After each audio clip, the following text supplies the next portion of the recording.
I think it was.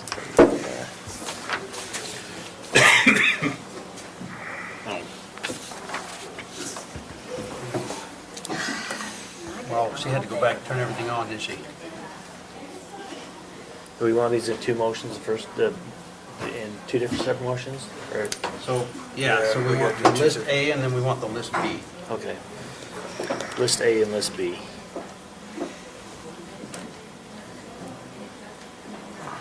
And I've got them wrote down as, the first one is the Johnson Sobry, Okay. Soder B. You ready? Yep. Mr. Chair, I will make a motion that we go out of closed/executive I'll session. second that motion. Connell, second by Member Newton. All those in favor? Aye. Any opposed? Mr. Chair, I'd like to disclose a conflict of interest. I wasn't aware that one of the Board of Equalization Adjustments related to Sutterbees and Dwayne Johnson. I have represented them in the past, not currently representing them on any issues, but I have represented them in the past. And I also would like to clarify that I brought up an issue in the session that was employee-related rather than the pending litigation, so we went to two different categories during that session. Okay. All right, so on your question, on your conflict, are you just declaring it or are you refraining from a vote on that? I'm just declaring the conflict of interest. Okay, so now we're back to Board of Equalization Adjustments, and we've got two lists. We got one list that is Soberty, and we'll call that list A. There's 1, 2, 3, 4, 5, 6, 7 items on that list.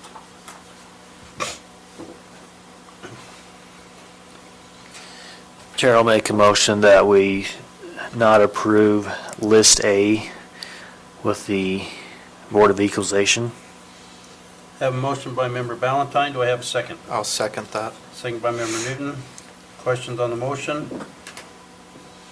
All those in favor? Aye. Any opposed? Motion passes.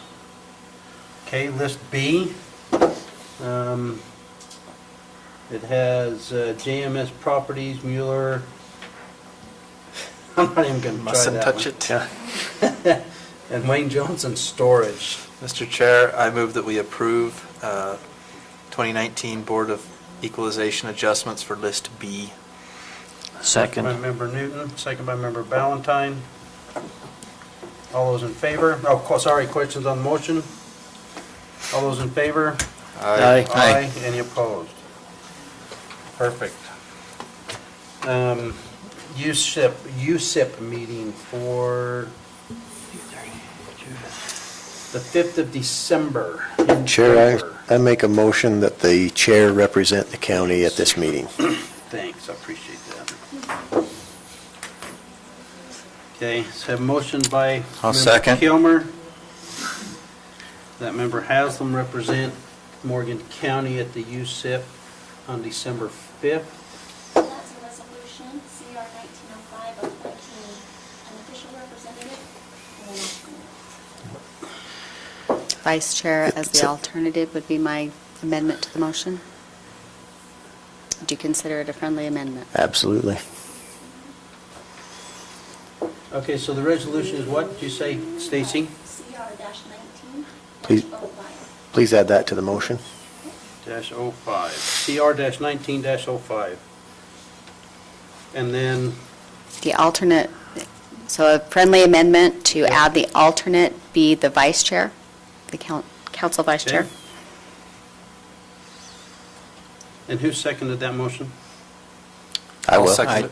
I did. You Never made mind. the motion, you can't thought second. you I meant the seconded amendment. it, including, and I thought you were I'm, talking about the She was- amendment. No, she was just talking about including it as part of the motion. I Okay, second then it. We're all we're fighting good. over it. And you seconded it? Yes. yes.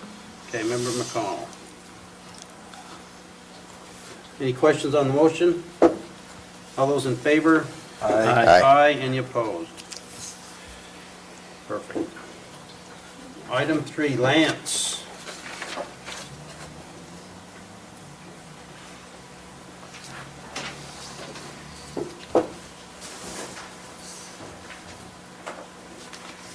Good evening, this is a request for amendment to the town center ordinance, just clarifying the definition of mixed-use development, and also adding in a minimum percentage of commercial acreage required for mixed-use development, which would be 50%. However, the applicant could propose and make a case for a reduction up to 20%, which would be up to the, you as the county council, the ultimate deciding board on, or body for development agreement.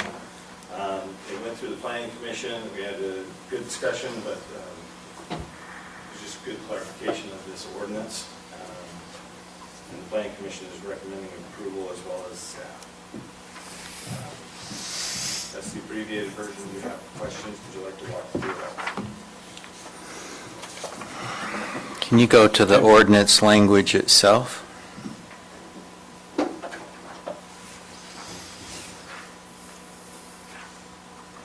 So the first amendment, you want me to walk through those? Is that what you mean?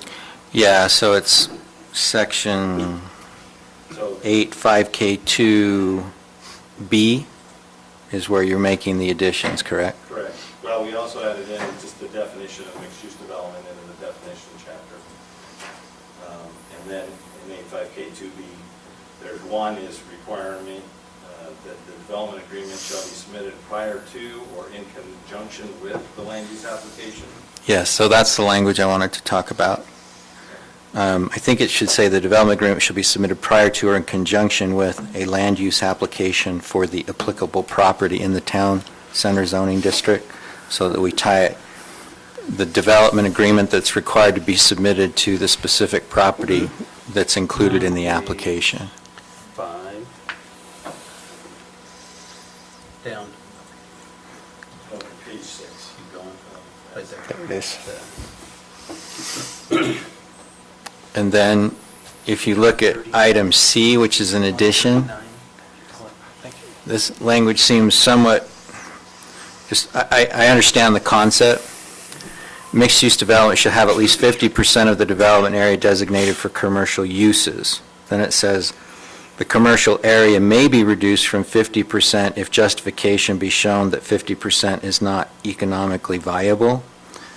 So I'm thinking that the requirement in C needs to recognize the qualification that you can do in one. So,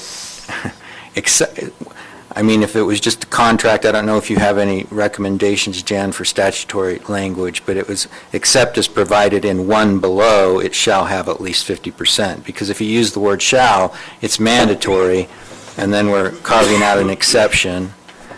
And then, I think in 2, you're saying the commercial area may range between 20 to 50%. So I think you're saying that the land use authority can reduce it below 50% if there's the proper justification, but not below 20%, right? It has to be 20 to 50%. And we put that range in there just so that it, maybe 40% is the right. We didn't want to make it worded so that it would just, well, it has to, it's either going to be 20 or it's going to be 50. We wanted to leave that there was a range in there. So that's why that was worded that way. So can you define commercial uses? Does that include parking areas? And Specified, whatever the percentage is, it would be specified. Part of a commercial use, but it would have to have some primary. So the reason I ask is if they do one little small building and then have a big parking lot for it, does that count? And now they get to do the rest all in residential? Have to look at it to see what it's suggesting. I doubt it, just because if you look at the land use, that would be the primary use, there would be a parking lot. That's not what the code allows. Parking is accessory to any use. So, Can it be interpreted any other way? not correctly. Since when has that ever mattered? I mean, yeah, I think it would be up for discussion. I mean, I just view this as the intent is to try and get commercial into an area.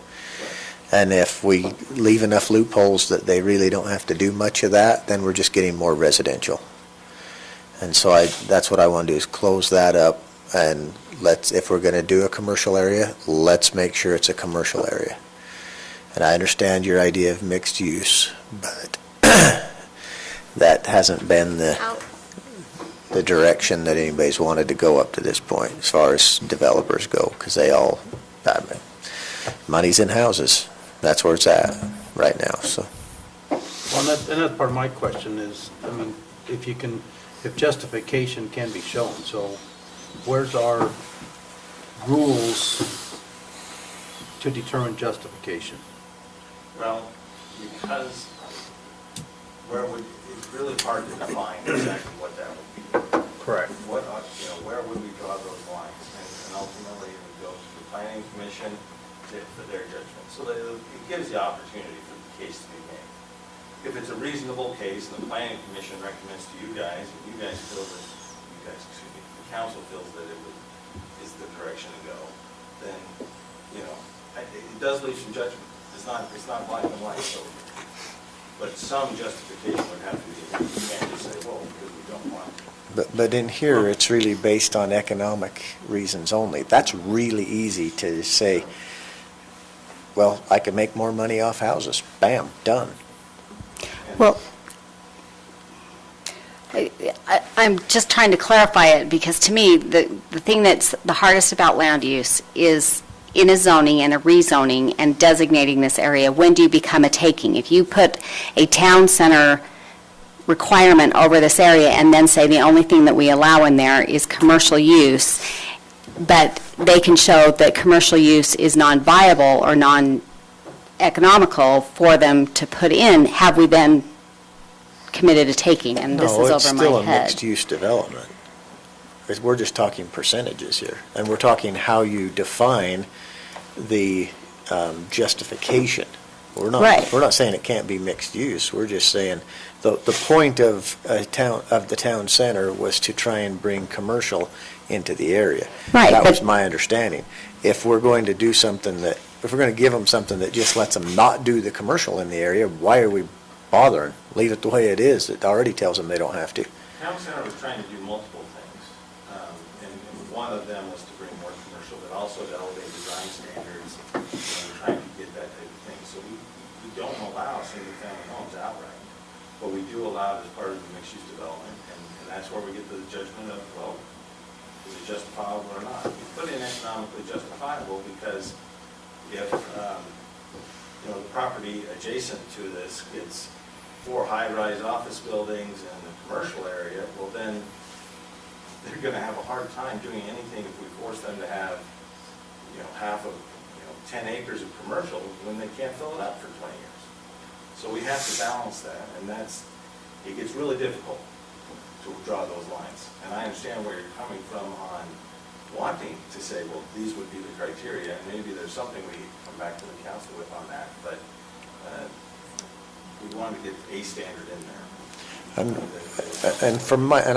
It's just me, but my viewpoint is it's really easy to justify that when you compare the cost and the return on investment from commercial and the time frame it takes to get that return on investment, commercial versus residential. And if there's nothing defined, I can come in all day long and use that argument. How are you ever going to deny that I'm right? Because you can't. It's a judgment call. Well, then, yeah, see, and I have an issue with judgment calls because now, Well, and I think that's the point of where this gets fuzzy to me is, it is so much easier to put in housing than it is to put in commercial, that at some point, the legal property right argument over, you've now taken the value of my property and requiring me to do something that is a longer-term return on investment and iffy, or, They can keep using the property as it is today. We're not taking any value Yeah. of the property. We are defining what it has to become in the future. So we're not taking any of the value Absolutely. of the property. It's commercial, it allows a whole list of uses. And right now, if it's... that's the question. Walk me through that so I understand. It's a pasture with 10 cows on it, it's got value. And that's the value. We're not required to increase their value and just just because we put a zoning ordinance in place doesn't mean that we are taking value. We're setting the parameters, we're not taking. So because a particular area would be zoned agricultural at this point, because you put town center zone on it, you haven't taken anything, it can still say agricultural. Now, if you want to do anything on it, it now becomes mixed use or commercial. That's where this is going. So if you were doing this on a property already zoned residential, 5 acres or whatever, then you would have the other argument, right? Am I? okay, Even when- then, though, you're not really taking it because they could come in and say, we want a different zoning. We're not requiring them to maintain this zoning. They could come in and say, I want it RR1 for the whole thing, and they could ask for that and then build homes in the whole thing if they really wanted to. Okay. But they would have to go through the process of changing Of the the zoning on rezone. the Okay. property. I wonder, Robert, would you feel more comfortable if that range was, say, 30 to 50%? I mean, does that help Well, ease our minds a little bit? well, I would like to see a higher number, but more importantly, I want to make sure we can define. One of the things that we run into a lot on the council, and since I hear you're going to run again, so you're going to run into this a lot, it's definitions. Sure. We have a lot of things, and I think Lance is probably plagued with it. You have a lot of things that, because we don't have strong definitions in a lot of our ordinances, we end up with a lot of questions. And there's a lot of, exactly. That's why we're here right now, is What is having the a definition. definition of construction? As long as we're bringing that up and rubbing it in Roland's nose all night, let's just keep bringing it up. Well, you were on the planning commission, you heard us argue that one for quite some time. We always have those. So anytime we do something new, I'm going to look and say, okay, are things defined to the point where it's not just whoever's sitting here today is saying, oh, no, I know what that means, it means this. Well, that has nothing to do with what the intent was. I had a big row over that on another issue. See, so. and I want to see as much commercial as we possibly can there because we have such little land that's commercial. And my Correct. argument, when I was on the planning commission the entire time, is I do not want to see residential here. We have plenty of residential. If they want to do residential, let them come in and ask for residential zoning, but it shouldn't be part of the town center zoning. Well, I would That's back you been on my, that. I agree. other than, I understand mixed use, and I can agree with that. Sure. So honestly, my position on this is I don't want a range. I want it to be 50%. That's the minimum. If you're going to build commercial here, you want mixed use, it's going to be 50% commercial. And if you can't meet that, come in and ask to have it zoned residential, period. Okay. That's my opinion on this. So help me understand, so North Logan sent me through their town center area that they've designed, and they've got commercial use on the bottom and then residential up top. Does that count as your 50 if it's 3 stories and the top 2 are housing, or is that in your mixed use? It's by Mixed square use. footage, as I understand it, isn't it?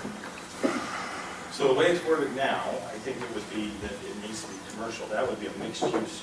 So that's not going to count. It would be a purely commercial use. The way it's So- currently worded. So then we do need additional clarification. So because if we the update- commercial square footage on the bottom floor should count towards their commercial use. The Yeah, I residential floor or 2 floors above it would go to residential. They've done, I think Blocks of that. 50% might be a little high for Mountain Green, which is where this zone is applied. And on the interpretation issue, from my perspective, it comes down to whether this is an administrative act or a legislative one. If it's administrative, we need clear definition and probably standards for determining whether or not something's economically viable. The regulatory taking standard is if you deny them all economically viable use of their property.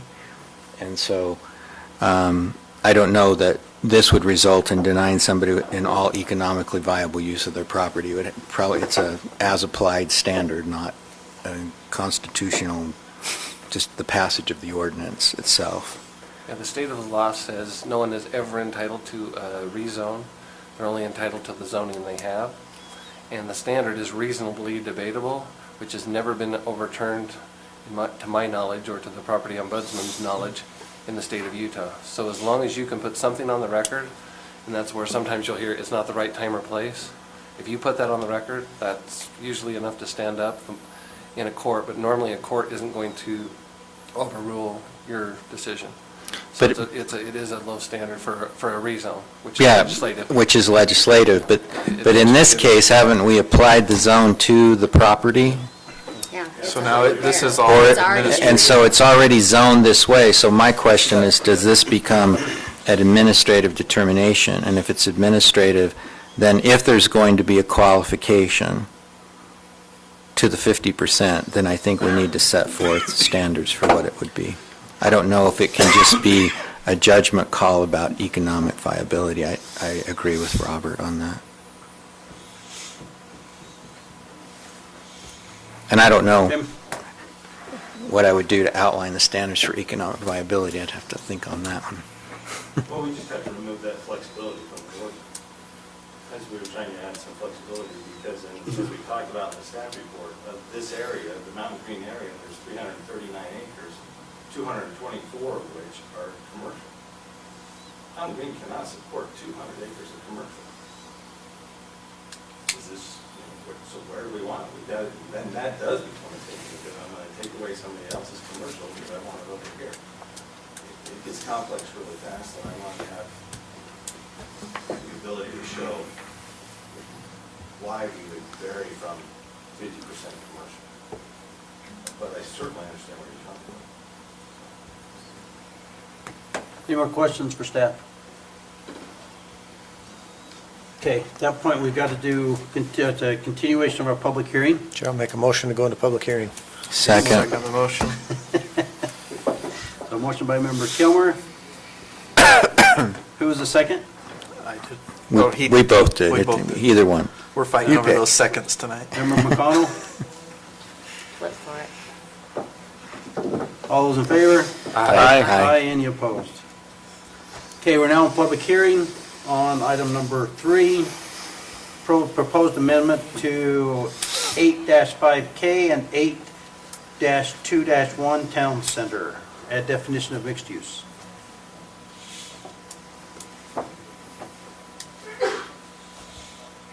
No takers? All right, motion to go out. So moved. Member Kilmer? Second. Member Valentine? All those in favor? Aye. Aye, any opposed? Motion on the agenda item. You're voting using the ordinance that's been referenced, that has a number. MCC To 8-5K. 19030. It's ordinance CO-19-07. It says, Say that again. application number 19030, Morgan County Ordinance 19. It'll be ordinance 07. CO-19-07.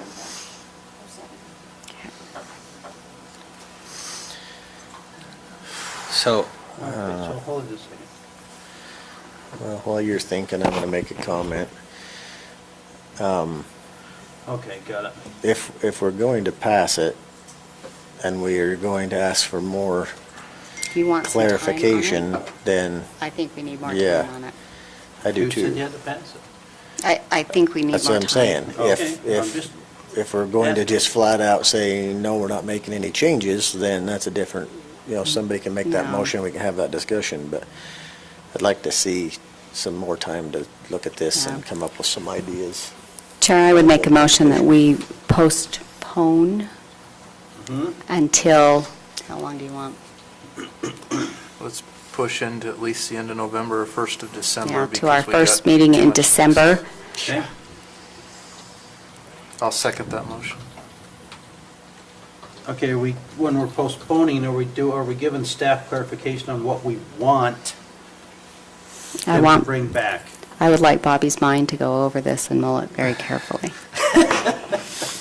I It's would like just some my clarification on mixed use and how that fits in here, if we need to add some definition in the second section. Obviously, the first is the definition of mixed use, but if we need to add that to C, and then also discussion on this percentage, if that's the correct percentage. I don't like leaving it open to interpretation and having a range in there. I would Yeah. rather we have a set percentage, whatever we feel like is appropriate, that's fine. And that can include mixed use, but let's figure out what's appropriate there. I concur. Clarification on mixed use in the second section and discussion on percentage. Did I think that's Yeah, sufficient. required percentage of commercial percentage. use. And then, remember, Kenna, what did you want Member McConnell to look at? I want it, exactly Well, what. changes. Yeah, all the All right, changes. that I is- just wanted you I to think mull it over carefully. Page. I think the other additional clarification that we need to have the staff look at, this is an administrative determination. If there's an ability to adjust down from the percentage, then I think we need to articulate what the basis for such adjustments are a little more carefully than is presently set forth in the draft. The determination over legislative or over administrative item for those adjustments. And if administrative, what Bobby said. Administrative or legislative? Yeah, so the determination, if this is an administrative or a legislative item in the determination of the change in percentage, But that's in reference to the percentage, correct? The adjustment of the percentage. adjustment of the percentage. Not the mix, so we're clarification on mixed uses, and then administrative and legislative on the percentage. Correct. correct. Okay. I'll make sure we're good. Okay, any other questions on the motion? All those in favor? Aye. Aye. Any opposed? Perfect.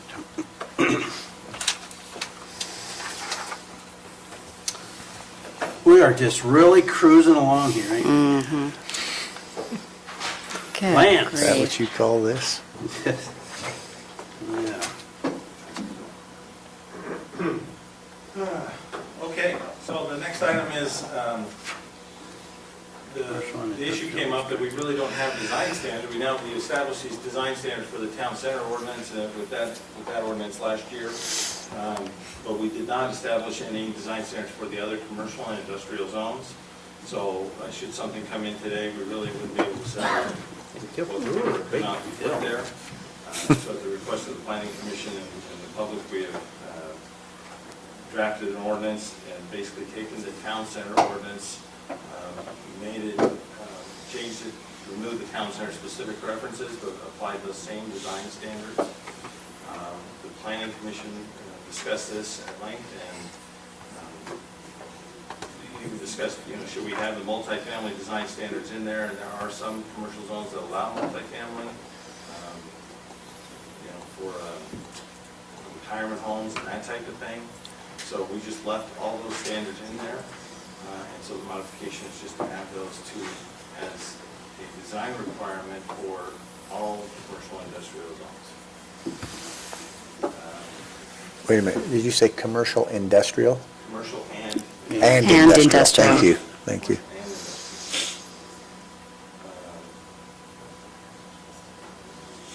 It's added to just the section of the commercial use table, and we have to get a little creative on our numbering, but added requirements in there, so that we have something to address why we are doing what we're doing, and what we want to see long-term as a community, and a little investment in the architectural standards. But it also includes design standards for parking and all sorts of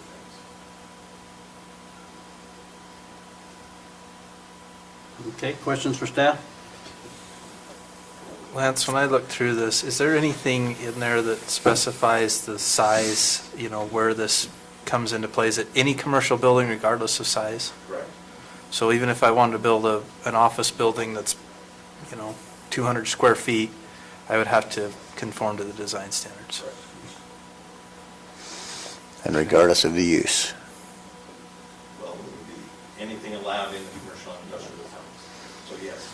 So even if it's a telephone, like these boxes that they put up to have connection for internet or whatever that may be. That would be more of a utility, I would call that necessarily. Okay, we wouldn't consider that commercial. Yeah, a habitable structure type. Okay. For a business or something like that would be, but, the Scotsman Center is, multi-use type structure, that would have to meet certain architectural requirements. Landscaping requirements. Gonna make it real expensive to build any kind of industrial building here.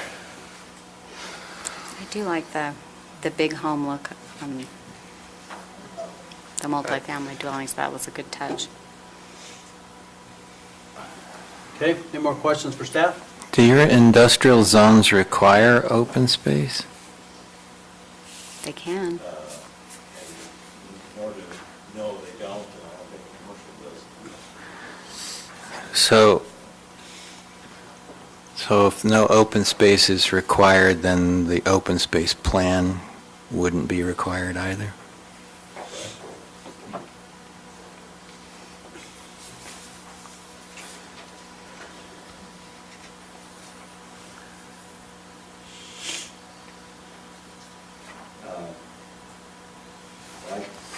Actually, reading this again, the way it's written is that an open space plan would be required with all development said at the time of. Development agreement. So when they came in, if they didn't have, they weren't subdividing, they weren't creating that open space plan, I don't think it would be required. But if they're going through a subdivision and adding a commercial subdivision of some kind, then we need an open space plan. The reason I'm asking is in section 6A, an open space plan shall be provided as part of a preliminary subdivision plat application. The open space plan must address landscaping and pedestrian circulation in the open space areas and shall meet the following requirements. So if the underlying commercial zone or industrial zone doesn't require an open space area, then how do we What number are you on? impose that requirement? It's 6A. Page 166.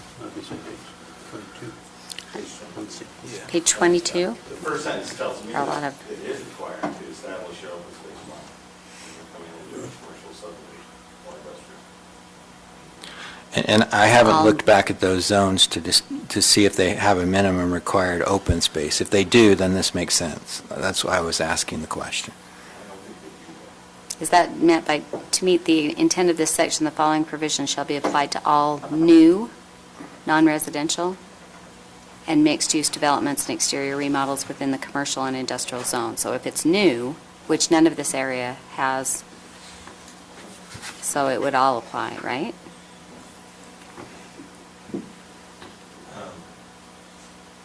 Well, any change. Any change would require it now. If you want to pick on Browning, maybe that's a good example of an industrial zone with existing buildings. They came in and subdivided or breaking up a piece of ground. Then we go through the preliminary plat process and establish where the open spaces are going to be, their trails, the landscape, to have the state standard. That this is more. I'm in sure line there's with the new. landscaping requirements. There has to be landscaping requirements in So that's it. what we're establishing here. There wasn't. There Well, there weren't standards for it. There's no standards anywhere else, but with the new design standards, we now have landscaping in our architectural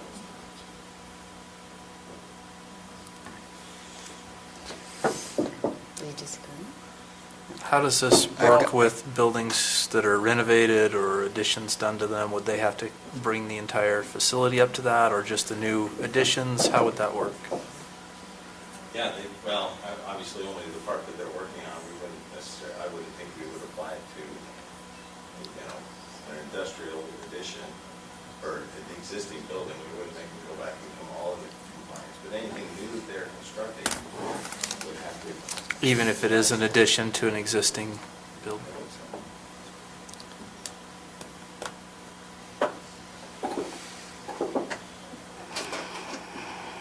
Okay, any more questions for staff? Okay, motion to go into public hearing. This is a continuation of the planning commission. So moved. Second. Second by Member McConnell. All those in favor? Aye. Aye. Any opposed? We're now in public hearing. If you have any comments, remarks regarding commercial and industrial districts adding design standards. Second by Member Cannon. All those in favor? Aye. Aye. Any opposed? Okay, motion on the agenda item. Well, I got a question based on the comments in public hearing. I guess it's not a question, it's just a statement. These are some pretty tough things for industrial. They don't bug me so much in commercial, especially in retail commercial. But industrial, boy, we're tightening the noose pretty tight on this one. Well, you have to understand where it's designed to go, I think. Well, it could because- go anywhere throughout the next 100 years because something else could be zoned industrial in the future. To But- assume this is only one spot's irresponsible because this could be anywhere in the county. I mean, we already have industrial zoning in Croydon. And And how do you design a cement plant to look? that's what I'm saying. I mean, what happens when they come in and decide they're That's an going to renovate? interesting tower. That's right. I worry that we're a little tight on the industrial side. Commercial doesn't bug me too much, but that's So- pretty dang tight on the industrial. In my understanding of this, is if you're looking at the area like they have going into from the south into Logan, when they have that transition from the area that is, you go from rural into more of an industrial to then into the Main Street area, they're looking at that type of an area, that transition, not necessarily. But it doesn't, it Croydon. includes all industrial, it doesn't just include something like that. So the question then becomes, how do you design every part of the county with the same thing? And maybe it's area A, maybe it's area B, maybe it's a separate design standard, but when you're in some of these closer areas, like in going into Peterson and into Enterprise, into Mountain Green, any of those areas where you have residential coming so closely off of it. There's so many industrial use, let's just use Croydon for example. We joked about the cement plant, but go across the street. In that mulch plant there, an open steel building is almost a must for that. They can't do that in the type of buildings and stuff that they're describing in here. Yeah, My biggest concern about it, I love the idea of design standards. I'm However, not, so, yeah. it concerns me when we add more regulations to businesses. And my concern is, all we're doing is increasing the cost to do business in Morgan County. And we complain all the time that we don't have enough business, we need more commercial, this goes on, and then we put these steps in place that we're expecting people to comply with. If I'm a business owner, and I can choose between building my business in Mountain Green or in West Weber, and the design standards exist here versus there, I'm going to go out there because I can save hundreds of thousands, if not millions, on my building. And that's what concerns me. I understand the idea behind it, and I agree fully with having design standards. It just, I'm really torn about this because. I agree entirely with what you're saying. And again, I think it depends on the area that you're designing for. You have a unique situation where if you allow, which it can, with an interchange going in through there, you're opening up an area that has never been used that way before. If you're going to do it there, you have to consider the area as a whole. I think that's completely different than West Weber. That's completely different than what you were doing in. And that's the town center zoning, and that's why that's in Exactly. there, and I agree with that. Well, but not all of it is town center. There's the point, is there's a transition somewhere along there from an interchange into a town center area and what that looks like. And that's what they're trying to do in a very tight canyon. Then you have to Valley area. have different zones. You can't I'd agree with base that. everything on I'd agree with that. Mountain Green Town Center. I think I Countywide. could get behind applying these in commercial, not in light manufacturing or industrial. Everything I else I concur. could get behind, I think, Yeah, understanding that. I think But you'd almost light have to design, manufacturing to and call it a industrial? transitional area type. I was wondering if you wanted to to identify certain gateway corridors that you wanted to put them on? And That's a maybe- thought. And then not industrial. So how do we identify that? Do we have to identify that like on the future land use map, or how do The way we? it's written, it's just a code amendment. So you're just amending the ordinance and boom, it's in. to do an overlay district was also considered, but that would require going back into and rezoning properties.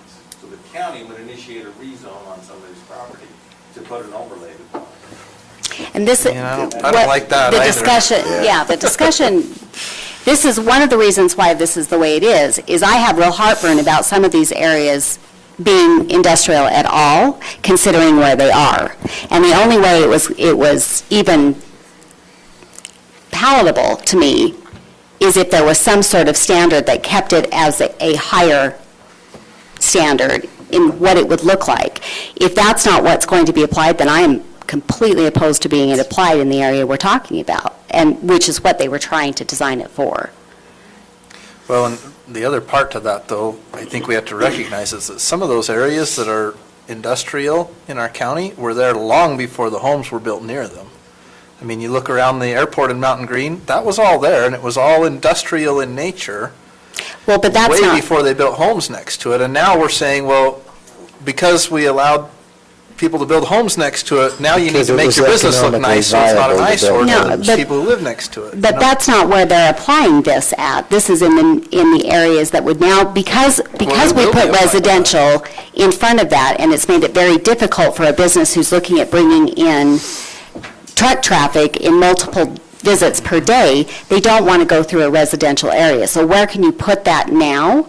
And that's where this discussion came up, is if you're putting that closer to where the interchange is and it's easier to get a semi-truck on and off, but do you want that area, which is your window into your community, to really be truly industrial? Because that's what you're going to see as you're driving up the interchange and your entrance into Morgan County. Is that really what you want to see? And that's the point of something like this, in protecting both, giving us the opportunity to expand it, to diversify a tax base, but still maintain a standard of architecture that makes it a welcoming, the type of community you want to be a part of. So for the sake of argument, Lance, how does this affect any of these developments that are already under a development agreement? If it's under a current development agreement, this would not be applicable, because the development. So that's the whole interchange area until you But- cross the road That's into, the Mountain Green Village Development Agreement, correct. okay. We're talking about, in particular, areas that were purchased that are not part of that. But what Mike and I are saying is that this is all-encompassing countywide. I know, and And so so- that's where I'm trying to balance. You see Yeah, where I'm and trying I to don't know the balance best way to balance that, I because don't know if you can balance this without just creating different things and, without an overlay, to be honest. Yeah.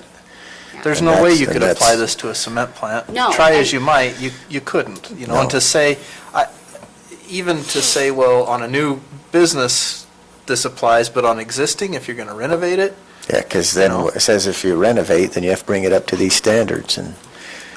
I don't know. So, don't know how we- and there's where the question becomes, because I think the issue is going to extend beyond Mountain Green as Peterson in the future, if you look at the areas over there. If residential continues there, but you still have your industrial uses there by the gas station, how do you transition? I don't think it's just Mountain Green that's going to go through these types of decision processes. It's going to extend farther as growth continues. Or we become completely a bedroom community and don't apply it anywhere in, Oh, I don't think that's the option. So- I don't think that's even a discussion. I think it's. well, it is for me over a community that I'm trying to represent and keep the type of But community. what we're saying is we have to look at the whole county because it affects the whole county. I get that, but that's why I'm opposed to it, is that our whole county is comprised of, that's why we have, for the planning commission, all of the different areas. And if you look at them all the same, we're never going to get there, because what works in one area isn't going to work in every single area. And you've got to start addressing those Okay, so types what of I think we're all transitions. saying the same thing in a different way. Yeah. I think we all agree there's concerns with it. My opinion is this: I would like to send it back to the planning commission, not to give them more work, but just to send it back I want and you ask them to know who review a sent couple it of back to things. him. Debbie? I would like them to Mike. look at some possibilities of either some overlays or excluding industrial and light manufacturing, just options. And if they feel like they don't feel comfortable in presenting one single option back to us, if they want to give us multiple options we could mull over, I think this is a pretty big deal, and I think we need to consider the economic impact of it to businesses or potential businesses even more. At least to me, that carries a lot of weight, not just the aesthetic impact. Absolutely. So as I'll second that. I agree, and I want to do it with this type of request, because I've spent 9 months looking for 2 acres, built-to-suit, light manufacturing, and always what we've been talking about is that flex space, that flexible space, and where can that be? And the need to have something that is close to an existing interchange is very real. But when you look at where those interchanges are within Morgan County, most of those are very close to residential. And how do you do that and design it where it's still palatable and it's still aesthetically pleasing to the residents who are already there? So it is a balance, and there is a need. That's what we're looking for. And I think it's that flex space and that flexibility to be able to apply it or not apply it, depending on where you're at in the county. All right, have motion by Member Newton, was it second by Member Kilmer? Did you get all that down, Lance, on what you're supposed to do to get the planning commission to verify? Can I just for us? provide a little more additional clarification? Absolutely. Okay, So I think there are many of the things that are in here that would be fine in either a commercial or industrial area. For example, some of the screening requirements, some of the orientation. The material standards, particularly for the industrial, I think would be a place you'd need to focus a lot of attention just to try to strike the balance that's been talked about here. Absolutely.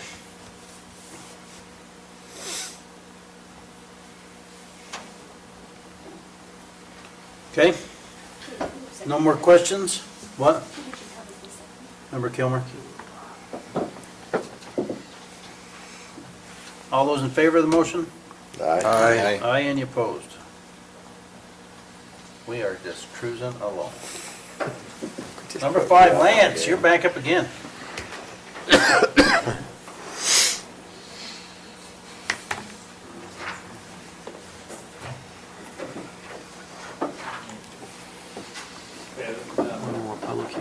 This is another item that we've been doing a lot of work on that really initiated back in fall of 2018. Yes, that's correct. And it's a request to modify the geologic hazard ordinance and kind of update it, also increase the standard. And so what we did, Yeah. the planning commission has reviewed it and recommended approval.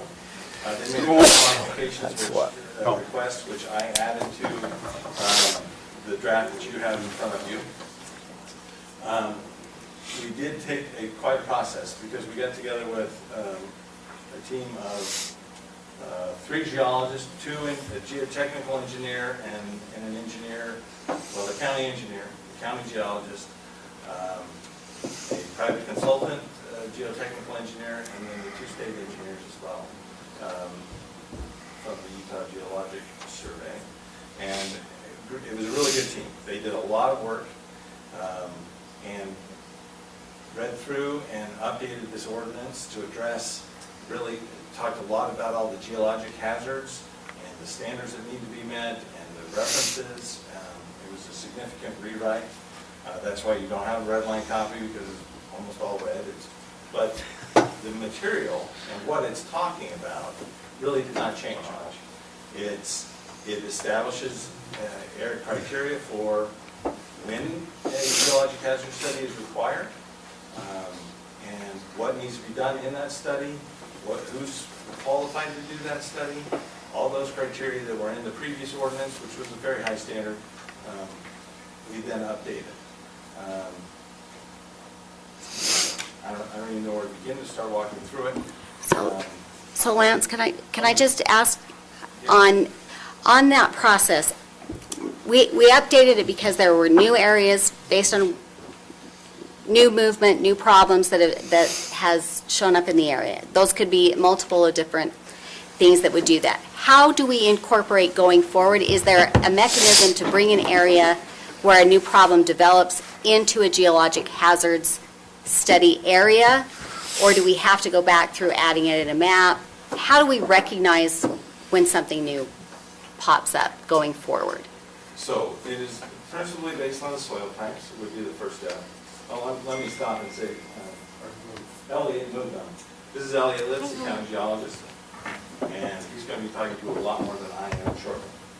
But with the soil types and the way the code is written, to put it simply, where fault lines and any geologic element that is considered a potential hazard that needs to be investigated, that triggers it.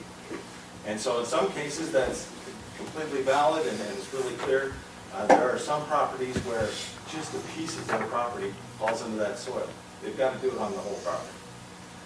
But hopefully that investigation can be mitigated for that criteria. So are we, So they're going to look at the geologic state at the time that they come in. right, so some of those were not identified originally, and then based on the last 20 years, we've had wet years, we've had dry years, we've had property that's moved that wasn't necessarily identified but is now, based on movement. So some of those are not, some of those areas, we don't know what's underneath the soil until it's been mapped. So if we had an earthquake and something opened up, does that trigger, now we've got a fault line over here that we didn't know, this is now part of the area, or do we have to go, at the time there was an earthquake, we now go back and add an additional area in? What's the process? I mean, I guess if a new fault line was, then we would have to, that would be a new criteria that would be factored in. So if you've got a new development in a new area and landslide triggers, does that area come in based on the trigger of the landslide, or we have to go back and add it in? I believe the ordinance states that if any, I don't know exactly where I'd have to define it, but if there's any geologic activity like that, then it would trigger a geologic hazard study. Okay, within so far, or, If it's touching the property. okay, because, So where does that fault line end? Touching the property? All right, that's where we would start. Would you like to add? Yeah, maybe. yeah, so if I'm, not even in my area, but like when the county ended up owning, what do we call that area that, Highlands West. no, I was actually thinking of the one across from the bridge area, the Oh, you're talking Hidden Hollow? Hidden Hollow. Yeah, where you had that big movement in Hidden Hollow. I don't know if it was ever identified before that movement happened. I'm sure it's identified now, but if you had something like that happen again, how much of Hidden Hollow is now part of a geologic study? Is it? That area that slid is. So, and any property that's touching it, but not necessarily the whole subdivision. Correct. Okay, but that comes back to my question I asked when we was meeting at this meeting, okay? That mountain moved because they cut the toe of the hill off. How do you take and prevent that? Because we had that discussion. It goes through, we do a geological study, everything works out fine. We go through, we cut trenches for water lines, sewer lines, foundations. We now change the understructure. Okay, how are we calculating and adjusting for that? Because that's where the issues are coming. Well, that's not only where the issues are coming, but that is certainly an issue that comes up. This ordinance is not,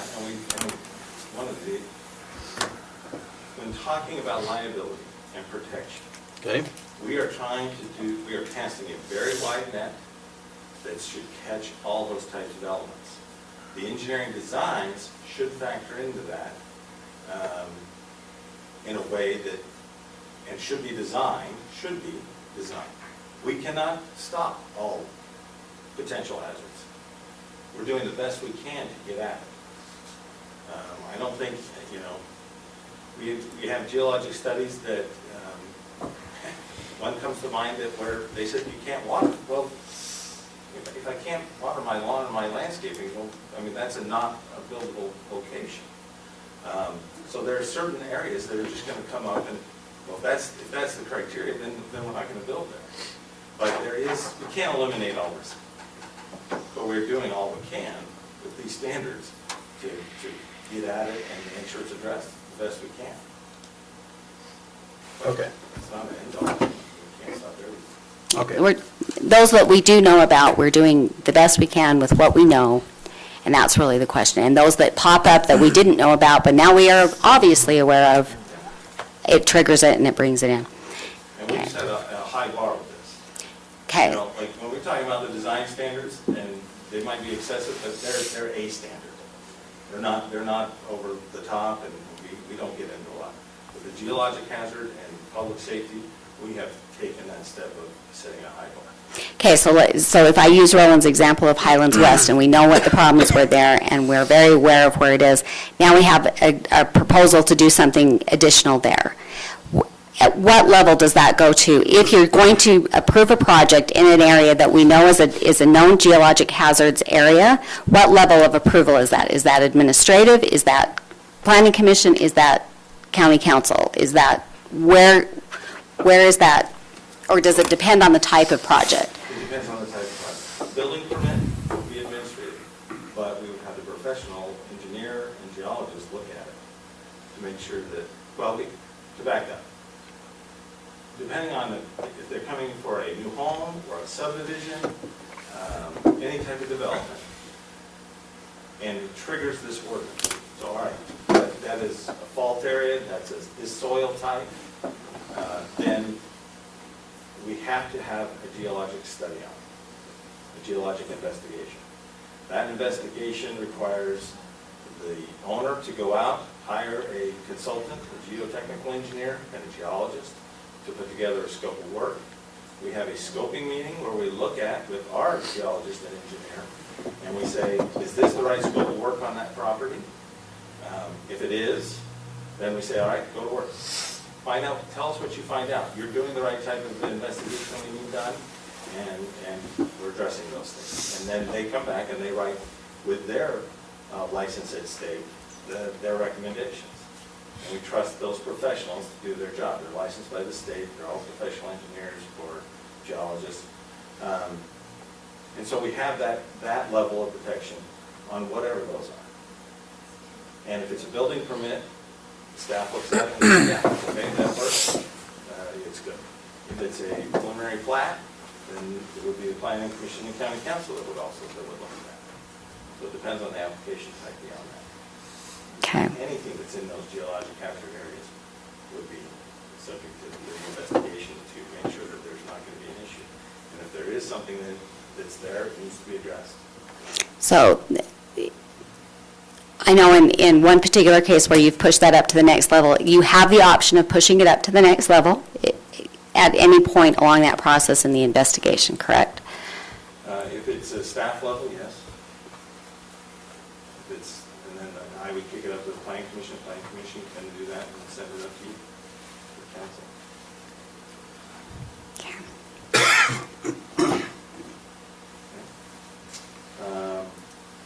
I was going to touch on the key elements of this, which are that some kind of new elements that take it an extra step up, and then one is that it will be recorded. The geologic investigation will be recorded against the property. Those could be thick reports, but that way the potential future landowner would know about what's been investigated, what the requirements are. And then also in the subdivision ordinance, we made some changes there, a lot of wordsmithing and tweaks, and, you know, I'm just glancing here, a registered engineer was changed to a Utah licensed professional engineer. So, I mean, there's that type of technical changes. But the substantial ones are that all geologic hazards study requirements are to be completed, has to be completed for the entire subdivision. So you don't study it and then say, okay, in the past, Morgan County has just put a R, or a restricted lot. And we've said, yes, this has geologic issues. Somebody studied it in the past at some level. If you want to build on it now you need to do all that. We're adding and taking that bar up and saying, if you're coming in and platting a subdivision, you're going to address all the geologic issues, and then those lots get platted. That's touched on again. Can I ask a question about that specific requirement? And I don't know the answer to this, but when you restrict a lot and you have a lot-specific geotechnical study, it may relate to the manner of construction and exactly what the property owner is intending to build, size and how far, let's say it's on a hillside and, how far down the hill they're going and so forth. So in that sense, it makes sense to have it done on a lot-specific basis as opposed to having the developer, the subdivision guessing, but I'm open to what the experts say on their ability to do that, to address it on for all I'll let you lots. speak to that. Let me just throw out that the other part of it is we require that the improvements happen at least by phase. To start it off, I would say that the case of a geotechnical study would be site-specific and structure-specific. We're talking about a geologic hazard investigation, which we might recommend, well, a recent example is no construction on this part of the slope across these 4 lots, and that needs to be platted and established ahead of time with the overall subdivision, not. So that's a limit. on lot-by-lot basis. So that would be a limitation on the buildable area of the lot based upon the geological hazard on the site. Okay. Yeah, so let me answer your question on that one. So at the subdivision level, the geologic hazards would be investigated by the geologist and the professional engineer. And there would be recommendations, for example, maximum amount of fill that could be placed, as it would have the potential to affect slope stability, or maximum amount of cut, or not to exceed certain angles. So that would address the geologic hazard, and then at the individual lot, there would be an additional geotechnical study that would be required when they come in with a building to make application for a building permit, because at that point they'll know more about retaining walls and driveways, and but as long as those are consistent with the recommendations for the entire subdivision, then the geologic hazard would be addressed. Does that make sense? Yes. I wanted to go back to your question. You had a couple of good questions in there. And one of the things that the revisions to the ordinance do now is, rather than specifically delineating areas where hazards exist, and what we now do is because we know that our understanding about hazards changes. And, if the new fall opened up, then the Utah Geological Survey would update their maps. Our ordinance, the proposed ordinance, are tied to any new publications. And so as we learn more about unstable formations or soils, then the ordinance, again, references outside to the state agencies or the U.S. Geological Survey who are doing the detailed mapping. And so and that's what I kind of like about this, it becomes sort of a living document, because we're requiring the consultants to use the best, most detailed current information available for where geologic hazards potentially could exist. And I did want to address the question from the chairman. When the investigation is done, the geologic hazards investigation is done, it's not based on the current configuration of the lot. It takes into account the proposed development. And so if there's going to be significant grading or roads or water lines or anything that would change groundwater movement, those conditions need to be addressed in the geologic hazards report. So we're basing the report based on what the final configuration of the development will be, including any changes to topography and groundwater. So the consultants are required to do that in terms of what they're actually investigating. Okay, so question for you then. So you're saying,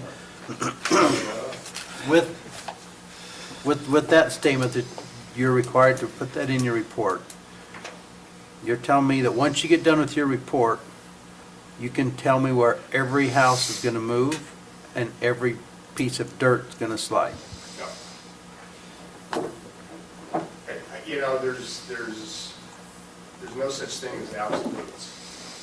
What the consultants are required to use best practices, standard of practices, which again are referenced in here now. There are guidelines for that.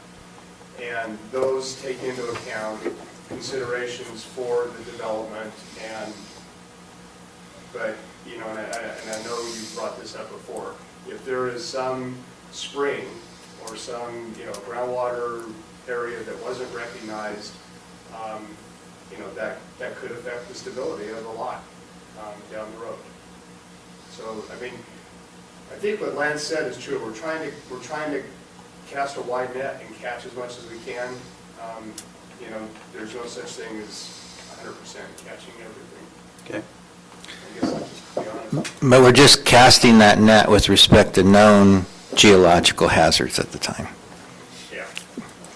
Okay. And that, well, or it's based on geologic conditions that we know are susceptible to hazards. Okay. Thank you. I've got a question for Lance. Looking at, well, it says page 3 here, 8-12-5. So in B, we've added, so it says subdivisions shall be so designed as to prevent excessive grading and scarring of the landscape and address any geologic hazards on or that affect the site. So my question is, by adding that affect the site, could we potentially be saying that they need to address a geologic hazard that exists on somebody else's property? Well, I'm not sure how we would know that, but I think we'd have to look at it. I don't know if you think it goes, I don't know how we. I don't know, I'm just trying to understand how that would come into play. If I come in and I want to build a subdivision and there's geologic hazards that could be mitigated by doing something on somebody else's property, how do I address that? Because it's not my property. Does that make sense? Yeah, so I mean, if you're subdividing 40 acres and the next 40 over has, you know, well, that's where we see the rock slides and those issues, that may affect your site. What would you have to do? I think that could come out from the investigation that, hey, there is a close proximity hazard that needs to be addressed. I would think the geologist would address that in that. Okay. But I think you have to be realistic too. Okay. Fair enough. Any more questions for staff? A motion to go into public hearing. So moved. Second. By Member McConnell. All those in favor? Aye. Aye, any opposed? Okay, now's your time. We're talking about geological hazards. Riveting stuff. No takers? I'll move to go out of public hearing. All right. Motion to go out, Member Newton. Second. Second, Member McConnell. Motion on the agenda item.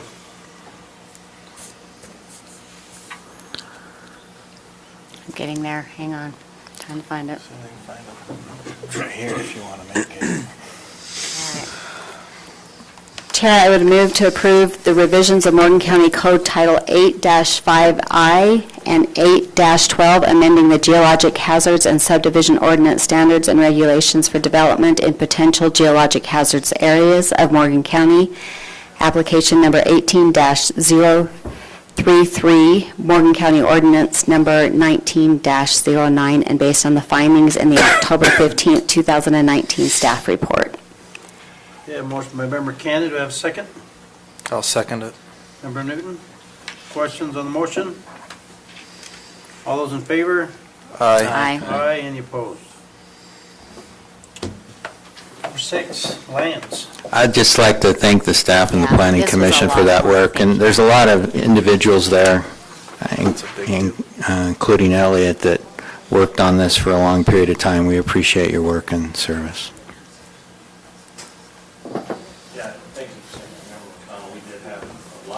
put into this. Kathy?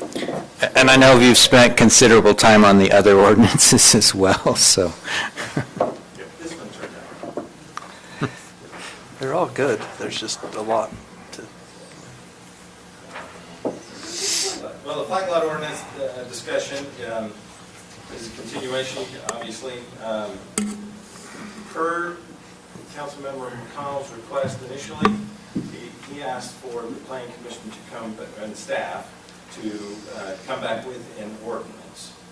We went back and double checked those minutes, and that was part of what was discussed. There's also some flexibility given there to, but here's what I want to see, but tell us what you need to do. The planning commission tried to take a look at that and did that to the best of their ability, and in their discussion, they didn't feel strongly that they could find those solutions. We certainly can do more work on it if we'd like. So I think that's where we're at, is we're back to what does the council want to be done with the flag lot ordinance.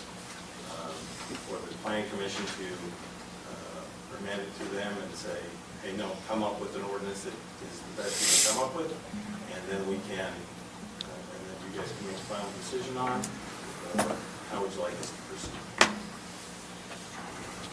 Okay, well, Member McConnell and I had a difference of opinion on what was proposed. So Member McConnell's, well, I'll let him speak. Well, I think if you go back to the minutes, it was presented as a request to come up with an ordinance as opposed to tell us whether or not we need one, but that's here nor there. My perspective is that a flag lot ordinance could be helpful in the county. I don't believe that it allows anybody to utilize their property in a way that is inconsistent with the existing ordinance, which is to say that if I have 2 acres and I can fit 3 lots on it if I meet the frontage requirement, but I can fit 4, and it's zoned to have, if I have a flag lot, and if it's zoned to allow half-acre lots, I can utilize it and a flag lot to maximize that density, but I'm not exceeding the zoning limit. The zoning establishes the base density. I think it just adds to the flexibility to maximize the property. I think the Planning Commission was concerned about a proliferation of flag lots. I know there are some people who would like to utilize the flag lot in order to develop. We allow it to a certain degree in the agricultural zone if they have more than 20 acres in property. But it doesn't increase base density. I think it's a good flexible tool in a county that doesn't have a high number of affordable housing units and so forth. This would allow, in some circumstances, I suppose, some of the families that have large properties but couldn't otherwise zone them because they don't have enough frontage or subdivide them with a flag lot to do that. It may be in residential subdivision design. You know, most developers are going to want to double front their street. That maximizes what they can do. But sometimes you end up with an odd lot at the end that if you can just do a flag lot, you're able to put a lot there. I have 4 or 5 of them on my street. They're not aesthetically offensive. They're fine from my perspective, and it just allows people to get where they need to go.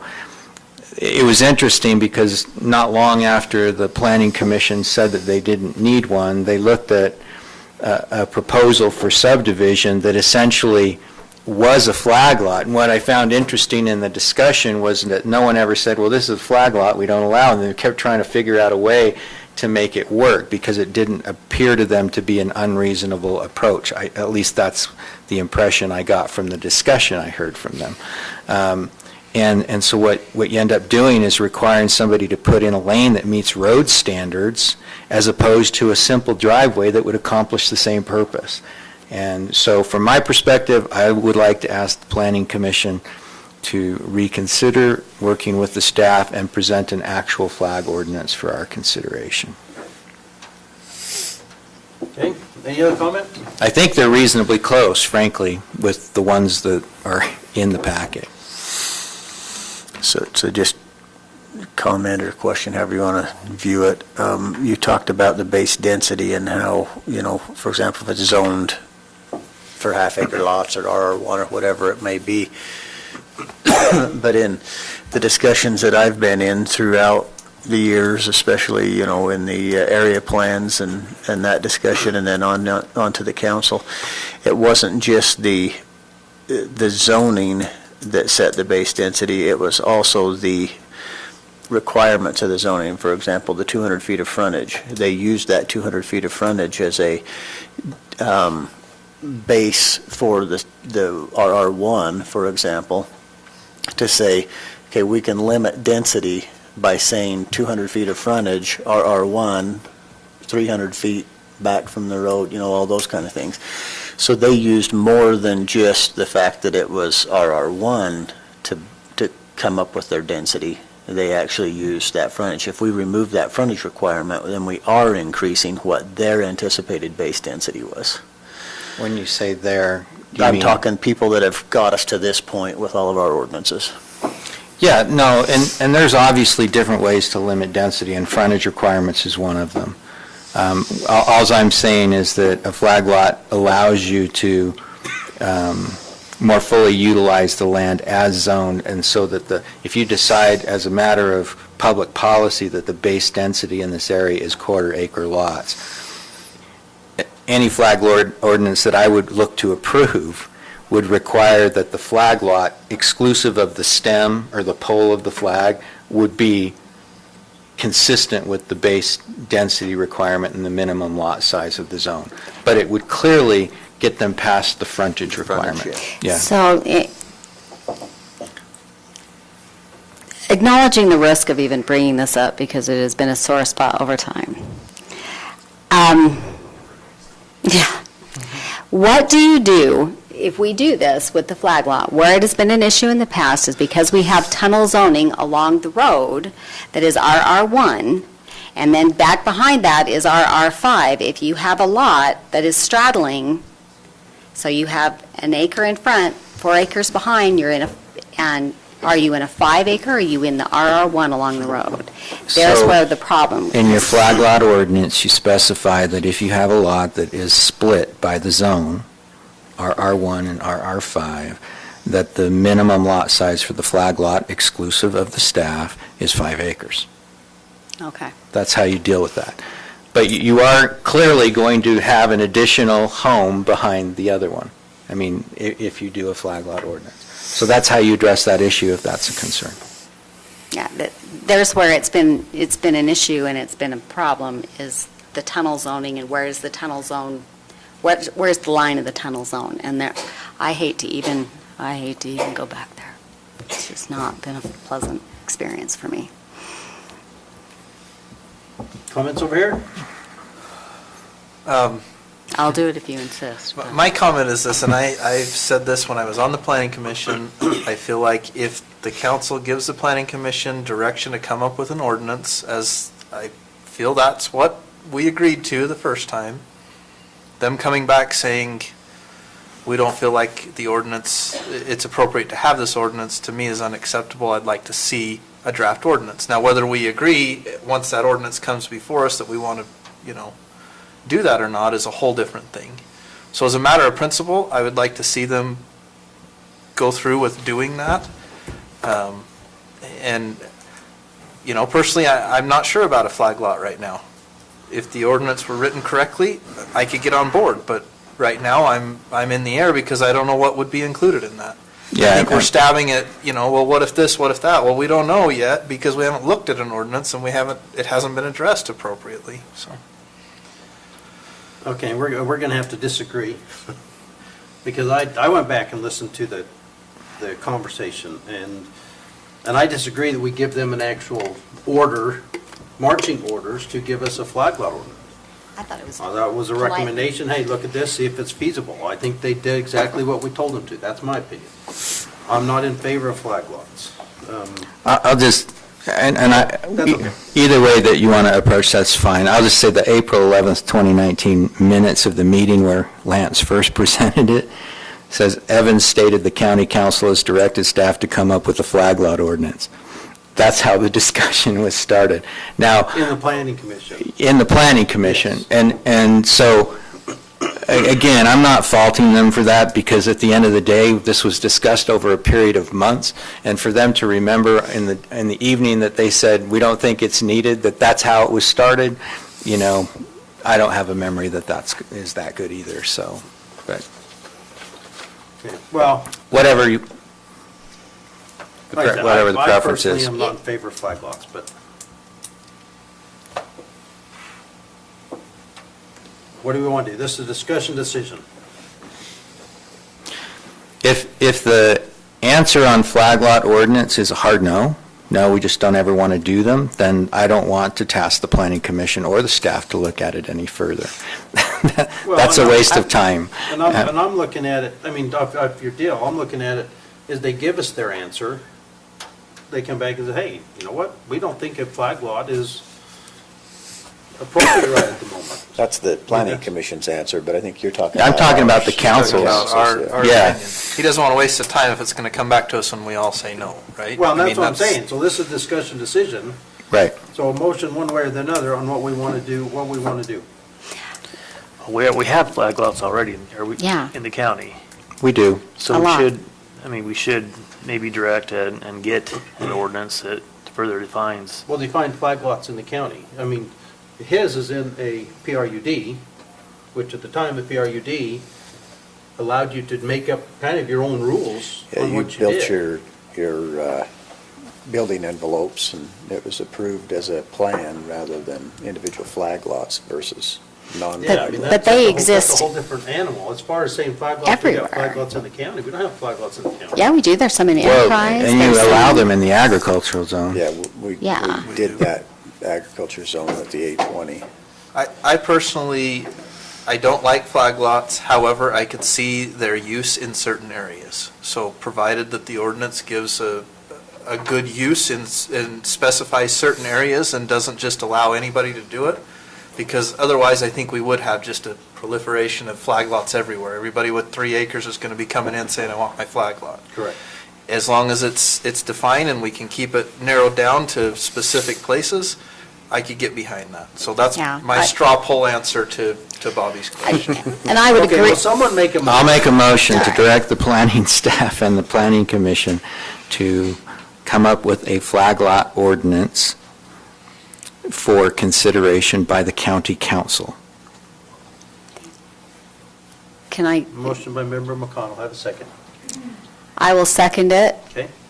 for discussion. Okay? Because I would like some direction on it, because I don't want to bring it back up if we can't define how deep the tunnel zoning goes. I don't want to go down that rabbit hole again. You mean how long the stem of the flag can be? Yeah, well, if you're tunnel zoning still, is everybody familiar with what they mean by tunnel zoning? I think there Yeah. has to be, how wide's the tunnel? And so if you're 1 acre along the tunnel, how wide's the tunnel? It became such a controversial item last time, is where that line for the tunnel zone ends. So, So are you wanting to provide that direction to the planning commission, or are you asking I'm them asking for that to be articulate that? defined in, if you have a flag lot, that has to be part of that. Who qualifies for it based on how wide? That's part of where the issue was before, is how wide and how, 320 feet is the RO. so if you have a lot, if you have a 5-acre lot, That includes the right-of-way on both sides of the road. And that's, So you're back 300 feet. In other words, if you had 3 acres, you wouldn't have enough property to do a flag lot. Provided that your property, behind that RR1 zoning is something else of a higher, yeah, but do you, if you have 5, yeah. most of our RR1 zoning is A20 behind that. So in most cases, you wouldn't be able to do it right now. Unless you qualified under the A20 standard. Yes, exactly. But if you did, you don't need an ordinance for that. That's You've already correct. got Because the ability. you have some areas that are R5 behind, that are closer to, Not many, there's a few that have R. but there's the ones that get me into trouble every time, is the few. It's the few, the far, the between. And I think I'm bringing this up for further discussion so that you can give us better direction. But what will happen is on a weekly basis, I tell people, you can't develop this property because you don't have 200 feet of frontage. We've got lots we allow development in 2 zones. And we have certain criteria that you have to have an acre in R1, and you have to have 200 feet. So I've been telling people for 2.5 years, sorry, you can't develop there. We changed this ordinance, and we need to address it, but I just want to get your point, your direction on this. We will have a huge influx of development that will come in, and we will have a lot of lot splits and a lot of small subdivisions that will be able to do it now with this standard. That is my concern, and that was the planning commission's concern for proliferation. Okay, so I some, think it can be addressed, but I just, how would you like us to address it? How would you anticipate seeing that new level of development? okay, That some, 200 feet of frontage keeps a lot of stuff from happening. some of that issue might be addressed on the health department side, because most of the areas are, that have good soil have been developed. And so a lot of the places that are left are real restrictive. And the more restrictive soils required by the health department, 1 3/4 acres. And so the health department is going to play a role in the lot size also. Yeah. That's a good point, I'd forgotten about that. Yes. So is it if you- even worth having a zone that allows for this? If it's a Because we talked about it. 1 acre lot and a restrictive soil, you cannot build a house. Yeah. If it's on a septic system, is that what you're saying? Septic Yeah, and system they're- and well.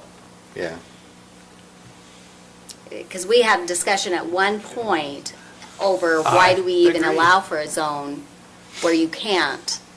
We really shouldn't have one I acre push zone, for we should have RR2 two. and RR3 because I Exactly. feel like that would be a good thing for us, actually decreasing density, but there was a lot of concern that, oh, that was going to open up development. I disagree, but that was the discussion. Yeah, I'm a little concerned that we keep calling it RR1 when they really need 1 3/4.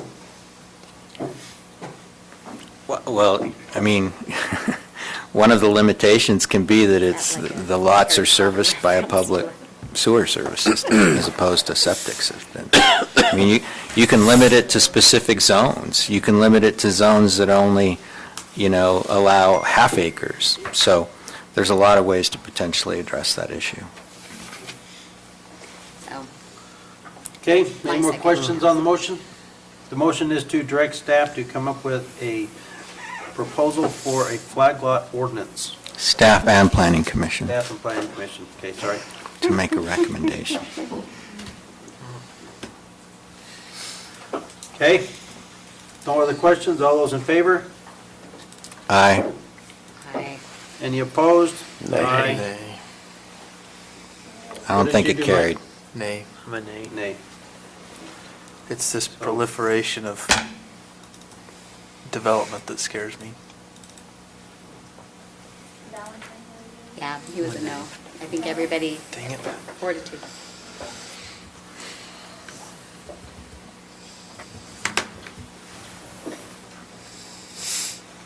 Okay. All right, item number 7. God, can you believe that? We're to the bottom of the page. Oh, and it's the most fun one. Okay, so, a couple of things that need to be addressed.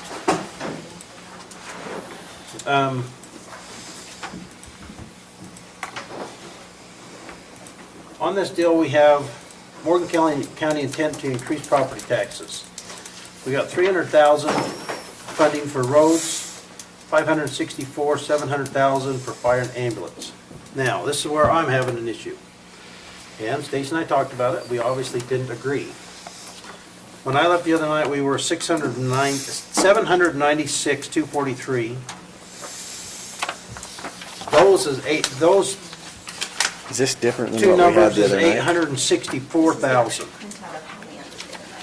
I am totally against the addition, raising a tax that's gonna put 95,000 into our savings account.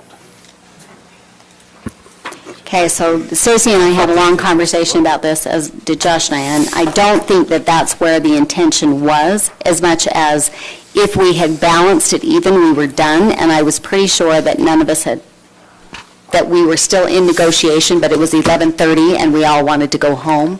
Therefore, we postponed this for a further discussion. So, Okay? So you'll turn to your back page and go to last page. You'll see under that grand total line item, that 769,243 was where we were short.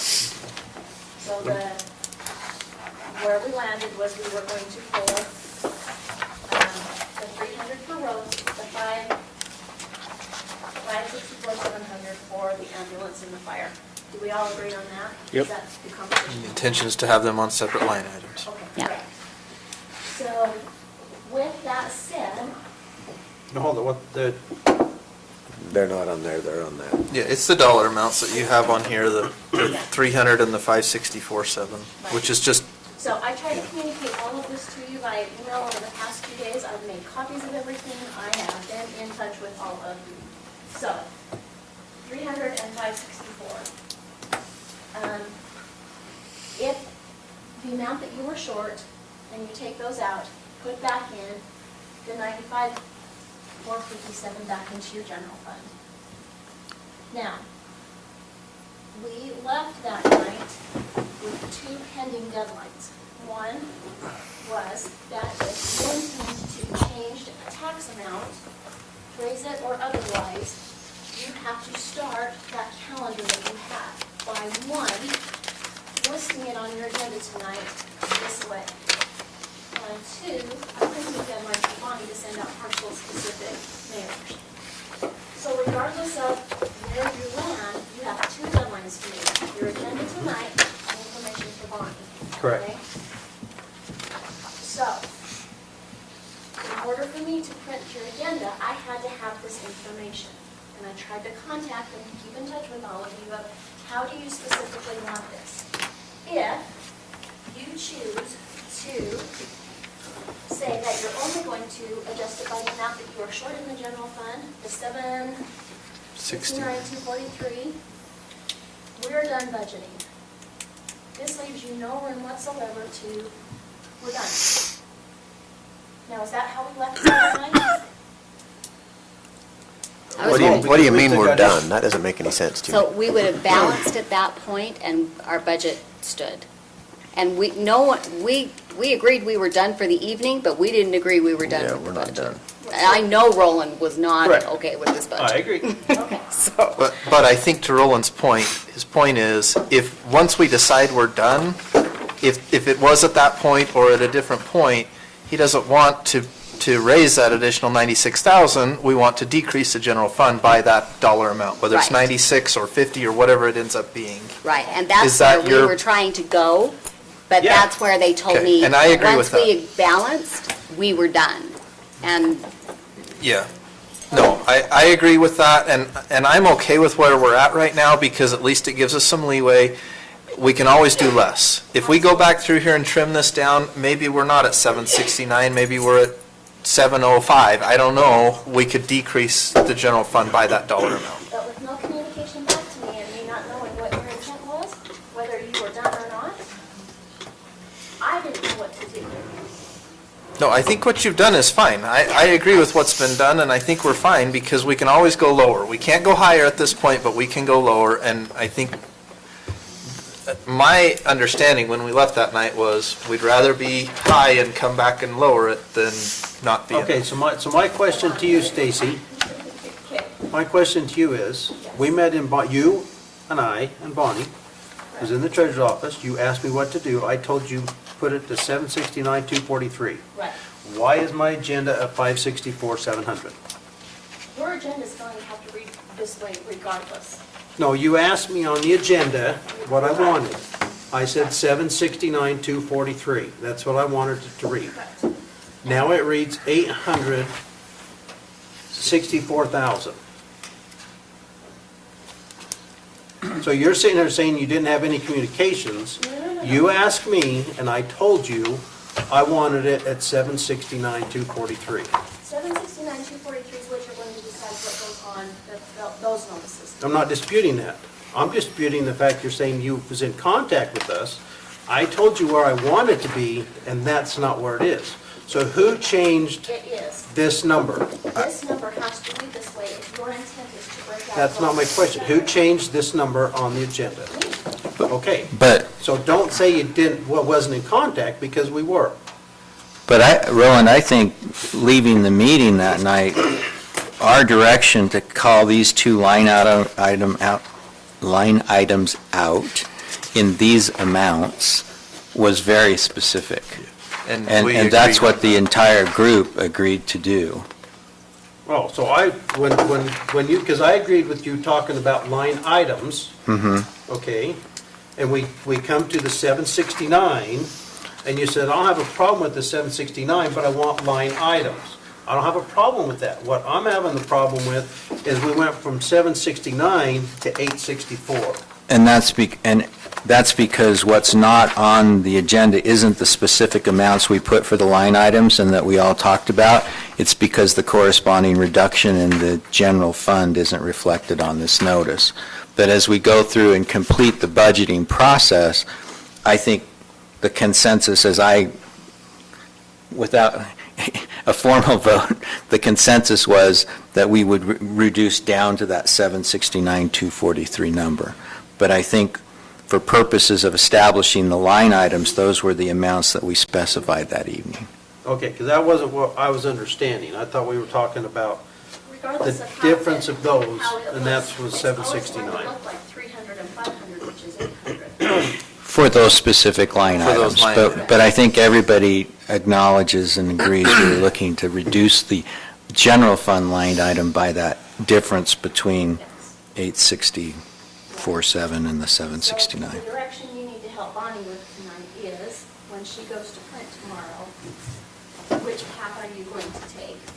Because as of right now, when Bonnie prints, and I don't know if you want to come up and explain to them what's going to look on what you print.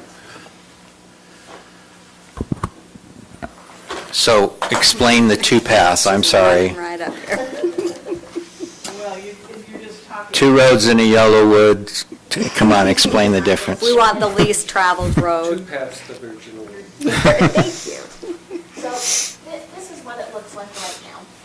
You've got your general fund, library, flood, capital improvements, and health for a total tax rate. So when it's advertised as a whole and not separate with just the general fund.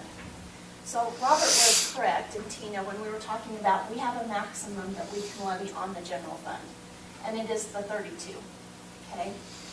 When I was projecting up on the screen, and we were playing around with numbers, and we were meeting that max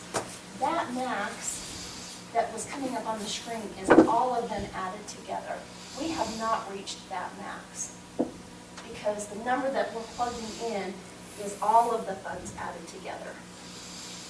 So when Bonnie is creating the partial specific notices that are going out, she is only noticing this line item right here, and it will only show all of this as a combined number, and it will not break it out. So, going back to... Can we break it out? No. No. Okay. We don't have mill levies in place for those. The larger number, we're only dealing with the general fund. Which is the decrease. Which will actually be a decrease, potentially. I mean, that's what we're discussing. So for my purposes tonight, I had to break it out, and it had to show $800,000, because your intent is to have two different line items that equal $800. 800,000. Does that make sense? Yeah.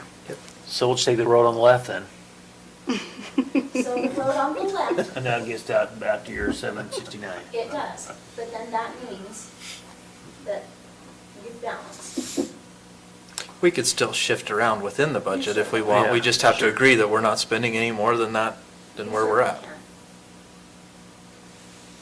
So Which- the notices are going out with the maximum amount, and we can still lower at any point along this process. That is true, but the notices are going out at the amount that you decide. We've got it both ways. We've got a percentage or a new rate for both ways, because when Yeah. Owen came in and talked, we switched it around and lowered it to bring in the 700,000 number. Yeah, and that's what Josh told me we shouldn't use, was that lower number. So that's what I said too. Because, not understanding that we were done Yeah. at that point. Because I don't think I think we all agreed we weren't done. Yeah, I don't think we're done.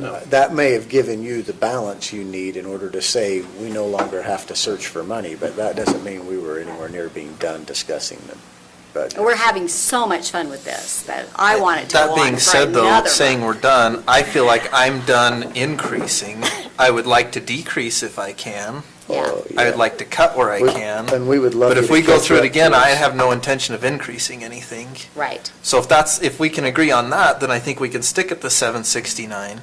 And if we do trim it even below that, great, right? Yes. But again, for my purposes, it had to read this way. I'm fine with what you did. Yeah. Nobody's So arguing, well, I'm not my arguing. decision tonight From you as a whole, Yeah. as to how she thinks, because hers will reflect differently, because she has to advertise it as one. Well, I don't think we're have to going break it above. out. She has to advertise as one. I stand by the 769 is the top number, and we're going down from there. I agree. And I think if we can all agree on that, we can give her the 769 as a number, we can be done with this. Yeah. Everybody And then, I okay with that? You'll Yes, have drop to off. give us instructions from what Josh Yeah. said, as if you intend to make these two new line items, there is now a process that you have Yeah. to put in place. So I gave If everybody we want to that. make them a line item. Yeah, Yes. yeah. Well, I gave everyone that on Thursday night. It is new code this year, so by code, we have to set the, let's see, I have to read it. We shall indicate through ordinance, A, that the county levies the tax under this section, and the specific service for which the county levies the tax, and we have to do it by ordinance. So that's going to be a separate meeting and a separate deal. Yeah, So so we for- have to go The through this. section with the approval of the budget, though, right? Right, We would but also we- pass an ordinance that establishes those line items. Exactly. So for purposes of tonight, do you want a motion on this item?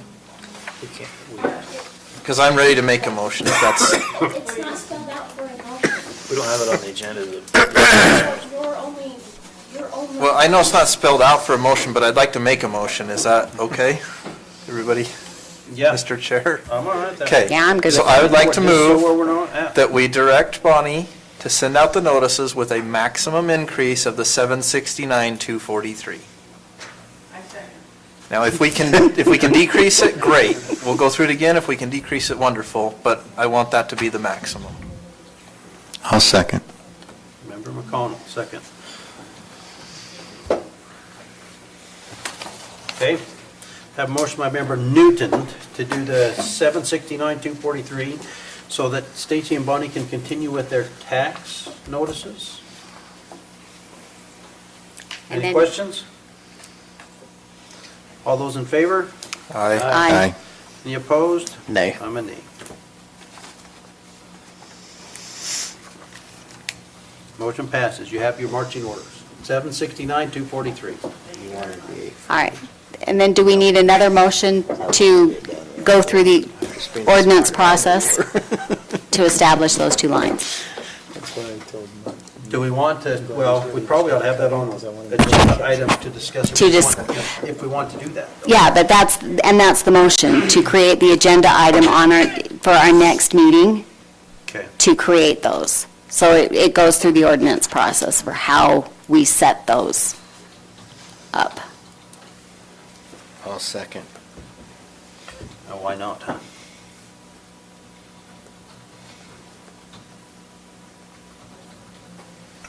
Okay, so we want on the agenda to create the new line items for is this for roads and fire and ambulance? Yeah, Is so that you what would be 17-36-31.5. Say that again? 17-36-31.5. Okay, and we're going to create a new, decide if we want to create a new one, new line item for roads Yeah. and fire and ambulance. Okay. All right, motion by Member Cannon, second by Member McConnell to create two new line items, one for roads and one for fire and ambulance. All those in favor? Aye. Any opposed? Nay. Nay. So it will be on the next agenda. Member Cannon.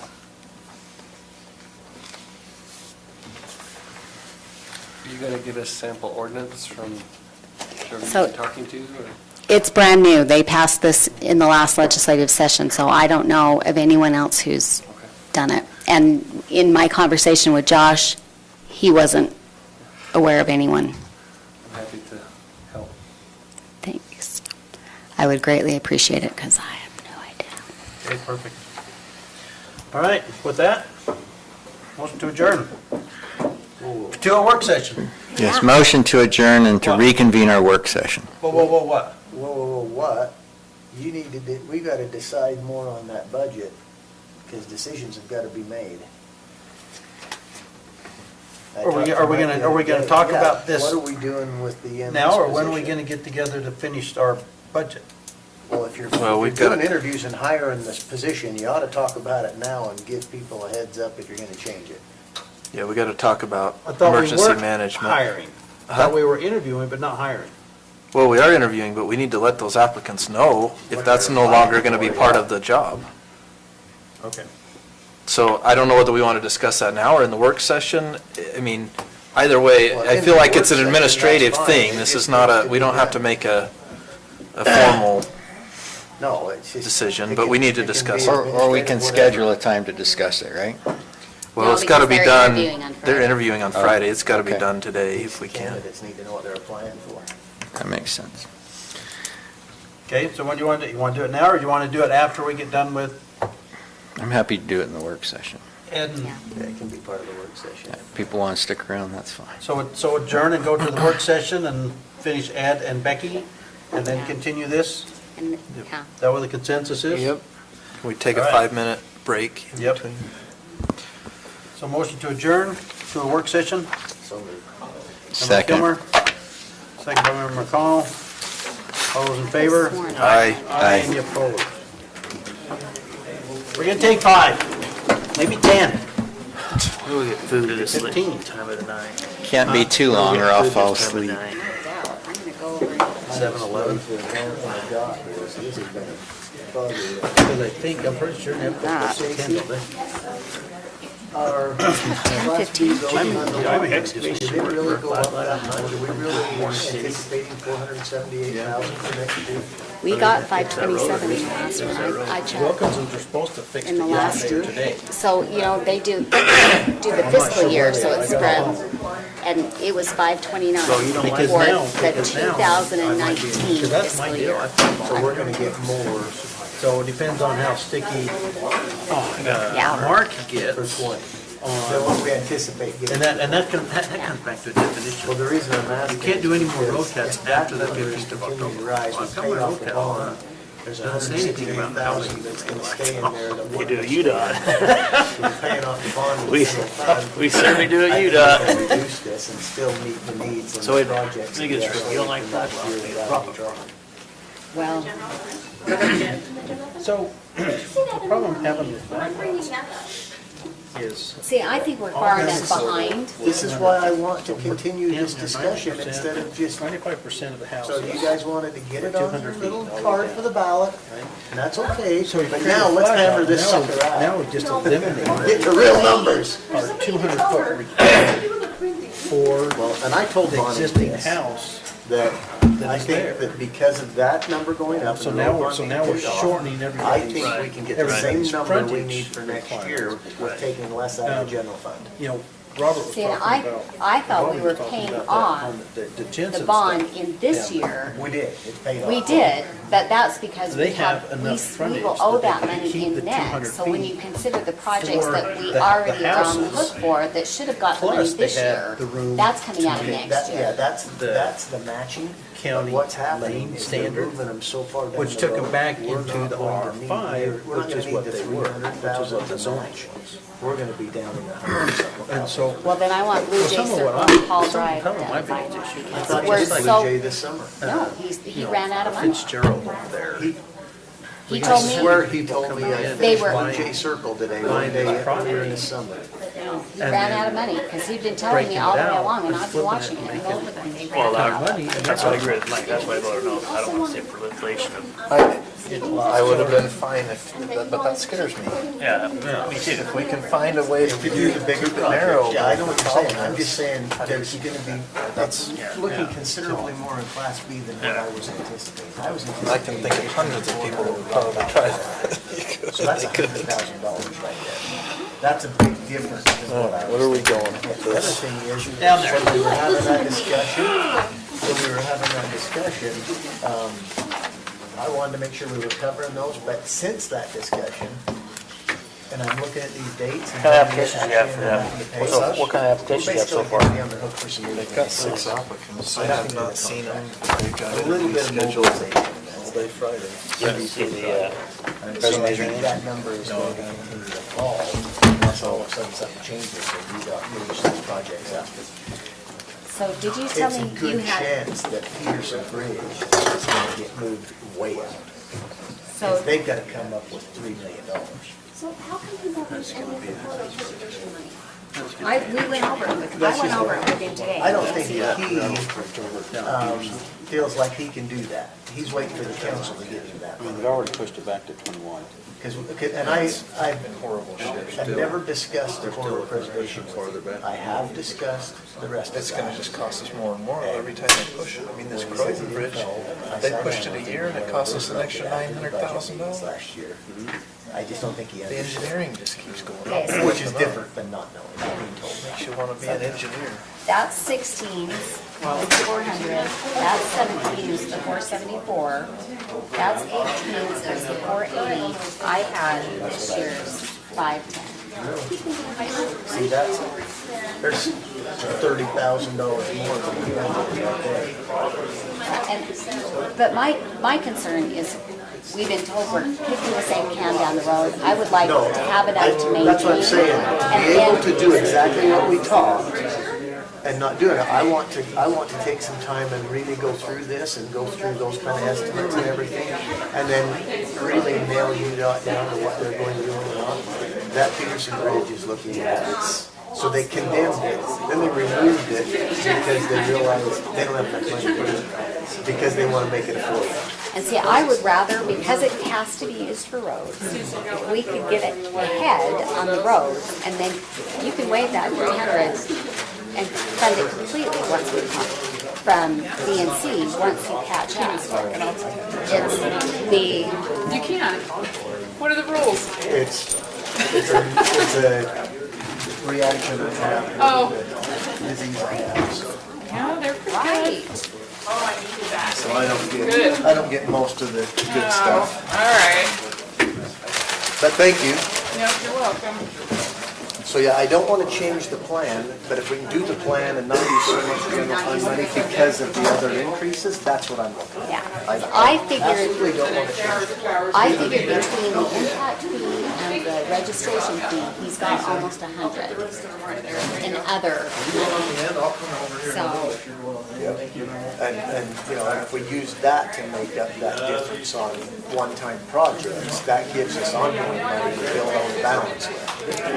And so, I just think we could probably get that number down in a few years.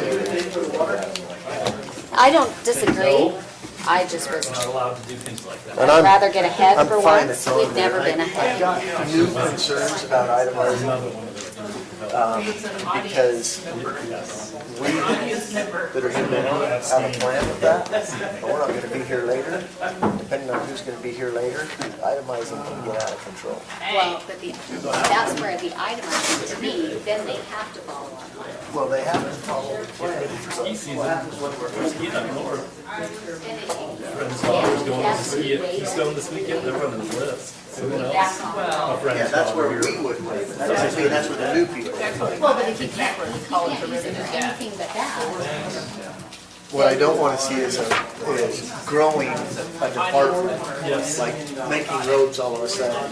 This huge department of people where half of them are standing around with nothing to Where do you because have we have new- the money. Well, because you have a new truck, or because he didn't get his new truck, or anything too. No. I'm See, and I'm not not saying that saying, this stays I'm forever. saying it would fit, I mean, it would work for the next 2 or 3 years. I'm talking 10 years down the road. Right. Well, I agree. But that's what I like about it, is that There's almonds in this.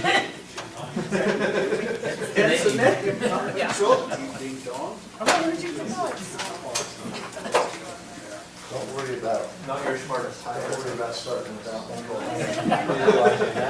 Sometimes you don't. It's on film. Is it? Yeah, you can watch it later. All right, so I'm just gonna be straight out. Does anybody but me have issues with anything else in the, what you call it? No, I still got issues there, but, I mean, I'm talking about the exhibits. Yeah, I have If I'm the only one that's got issues, No, Bobby has. all right. Well, then Bobby, you go ahead and see if any of them are the same as I got. If not, I'm just gonna, Are we in the land use table? We are. Exhibit C. So can you, where is resort in the land use table? Well, it's not, this is using your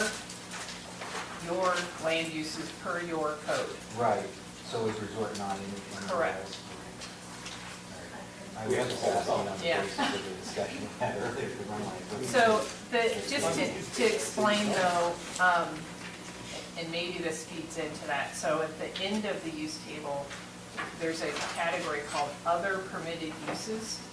So before the conditional use, but the other permitted uses, okay? these were items that you do not have in your code, but we added. Because, The other permitted uses? correct, because they were Very, very end table. they were important to this project, and we wanted to make sure there was no misunderstanding about that. So if we wanted to add resort, but wouldn't resort go across all 4 categories just because of the RSD in and of itself? Well, yeah, I don't mean to say resort. I mean to say lodge. I'm sorry. Oh, I said resort. I don't know You're why you responding didn't say directly to something my like that. question. It made no sense at all to you, so Well, thanks for I being wouldn't polite. tried. Where's a resort permitted use for the resort? That makes a lot more sense, I We're- clarified that. We're done. It's not permitted, I'm sorry, we wasted your time. Yeah, resorts are not permitted. I couldn't find lodge either. Base lodge is not in the use table. He's not in the use table. So that means you can't have a base lodge. That takes care of 2 of my questions. So maybe we just add base lodge as one of the other permitted uses, and then you wanted it in B, right? You're talking in the back? You're talking Yeah. about added in the back? So it would be C and D. Which one? Or you're adding this in the back? On the other Other permitted permitted Other uses. permitted uses, and it's only permitted in C. On the very back. Correct. And not base, I just semantics here. Lodge, just lodge. Just lodge, right? Is that okay? We C. lodge, base lodge? Do you define Yeah. lodge anymore? But I can. Well, you're the one Oh, that's yes, charged with permitted. I got interpreting it Excel. You can't have it. So only in D. C No, and- C and D. C and D. Okay.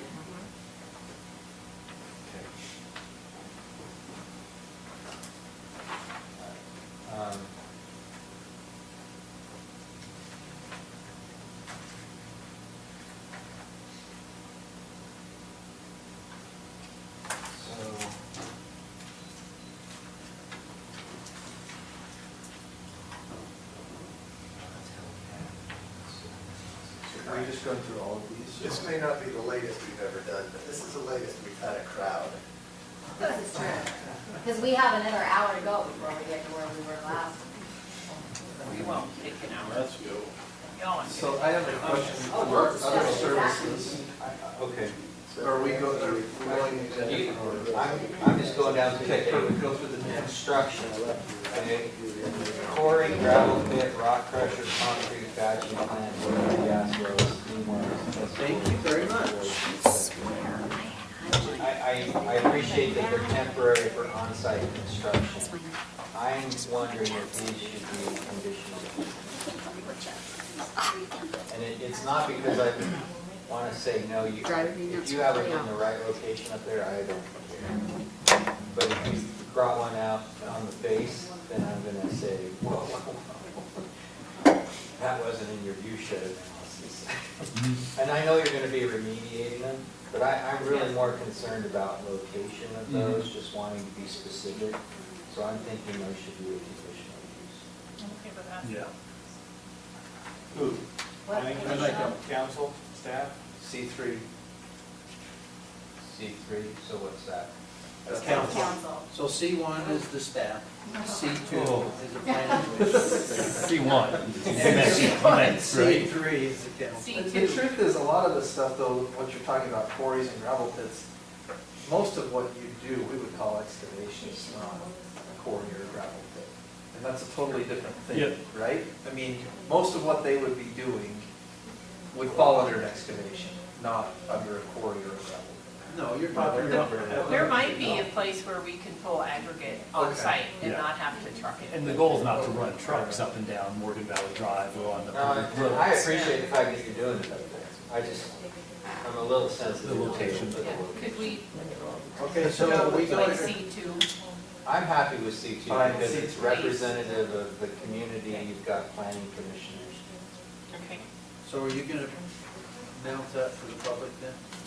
With all the headache we go through with gravel pits and quarries, you're gonna present that to the, Present what? that we're approving quarry, gravel pits and rock crushers. In Yeah, this high-end development? Temporary Yeah, on-site because I think construction they're ones so that they don't come down. So- Otherwise, they were a permitted use, I've made it more restrictive. Maybe you were gonna try to take it all the way out. Well, currently. Well- Okay, that's it. Somebody hand me another Reese's. I wanted it designated, I wanted to know kind of, that's what I wanted to find out, what exactly are you planning on doing? The same way with like land excavation, because it comes back to Mike's question. Okay, give me a definition of what you're saying, land excavation, because if you're saying, no offense intended, but if you're saying, hey, we're doing land excavation, and then we're trucking all this material over to do our project, that's a quarry. I agree with that. So, I mean, so that was my question on those. Is land excavation typically mass X? Is that what that is in this Was county? it Yes, 100, it's 100, anything over 1,000 cubic yards, is it 1,000 cubic yards? 1,000 cubic yards. And where it's been used in the past is road construction. Digging across this ridge line to put the road in, and, and it's over 1,000, so we need to check that. But that's an excavation, you're removing dirt to do something. Mining is obviously taking out to use that material. See, and I They would might use the excavation material, and they will. Sure, But they that's not the, that's a It's side cut benefit, not the. You don't want to send it down the road to send it somewhere else. So now it comes back to your question on the quarry. You're saying the C2, okay?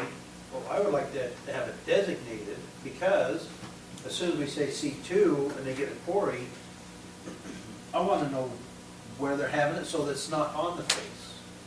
Well, that's why it would be a conditional use, right? Okay, but I would like to have it, When you say specified. designated, help me out, I'm not. Well, exactly. designated as, it cannot be on a face.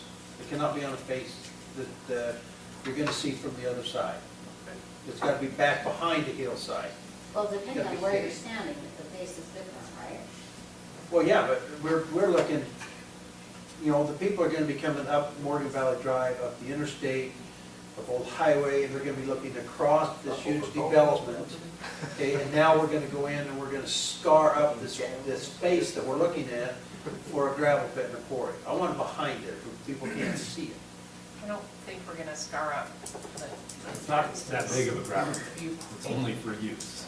I understand that, but This And is it's not going to be the sidewalk. designated during the C2 approval process, right? That's where we have to, we'll call it out for a conditional use permit. It's going to be right here, and that's how that I gets know, that's approved. what I'm saying. I want to have it designate, I mean, pouring gravel pit's fine, but I want to have it designated to say, hey, you know what, if you want to do this, that's fine. You can apply for a conditional use permit, but it has to at least be behind the base. I want to take that question out of it, but that's my. Yeah, that's, I think that's the criteria that staff and planning commission would use to evaluate the condition, is what is the visual impact of this? So that's, Can you word it that way? Is visual impact one of our, it is. Well, yeah, It can be it can't. part of the It's condition. not Yeah. specifically. So, I mean, that's the whole purpose of the conditional use permit, is for them to come in and for us to set certain conditions upon their Oh, I being able to understand do what it, you're saying. right? So if that's one of the things, I don't know how you call that out in here, is what I'm saying. What do you suggest we do to call that out? It would have to be in your text of your document almost, more than in that appendix. Yeah, I mean, I agree. I mean, some conditional use permits, I mean, there's requirements, and if they meet the requirements, then they get the conditional use permit. Put in temporary for on-site construction and then do a semi-final location approved as part of the decision process. have that in here anyway. It may be, I don't know how specific it is, but Yeah, I mean, I think if you're submitting for like a conditional use, that you have to actually locate where you're putting that use to get the approval. Oh, I know. What I'm saying is that the location is a criteria for approval of the conditional use. Not that Want me to kick your you, other not that sheet? you just tell us where it is, but that where you tell us it's going to go is approved as part of the special district.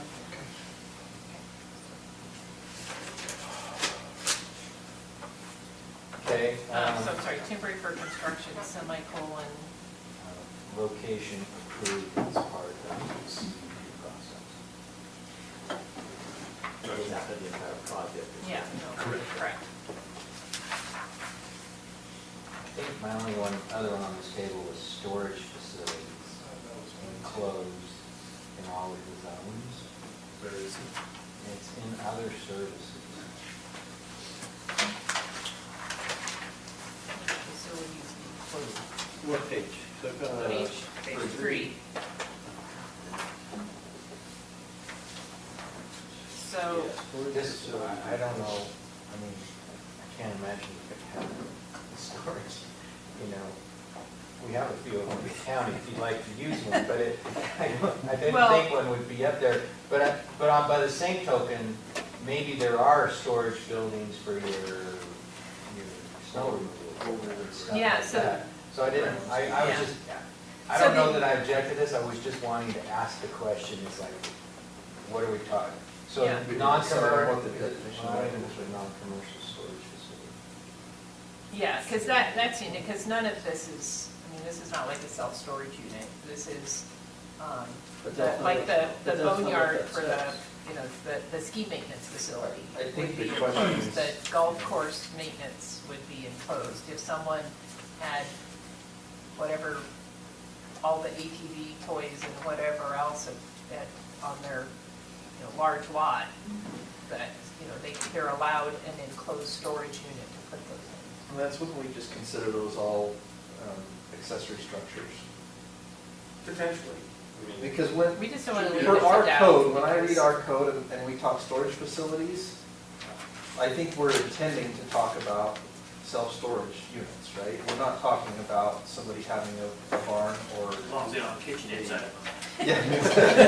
And about- No bathroom. Although some people live in storage units. How many beds? Yeah, you're right, that would be more what that would be in line and what, you know, a shed for your house is not a storage. No, it's an accessory structure. But the golf, I don't know. Well, I I would- like accessory to the golf. Yeah, we A just didn't cat want barn would be accessory to your ski resort. to, yeah, We just didn't want to leave anything up for question, so could we put in non-commercial? Or just, because I just want to come back. I'm sorry, I hate commercial, non-commercial. Okay. Because then if you're not doing it for money, well, I'm not collecting any money, it's not yours. Yeah. Yeah, you are. So- Well, Yeah, I understand your ski, so I want it for ski and your golf, and then down by your lot. I didn't want it permitted in any other areas. But we don't know where it's gonna go yet. Because we're still I'm playing at just that telling you what 10,000 my feet. red lines are. Okay.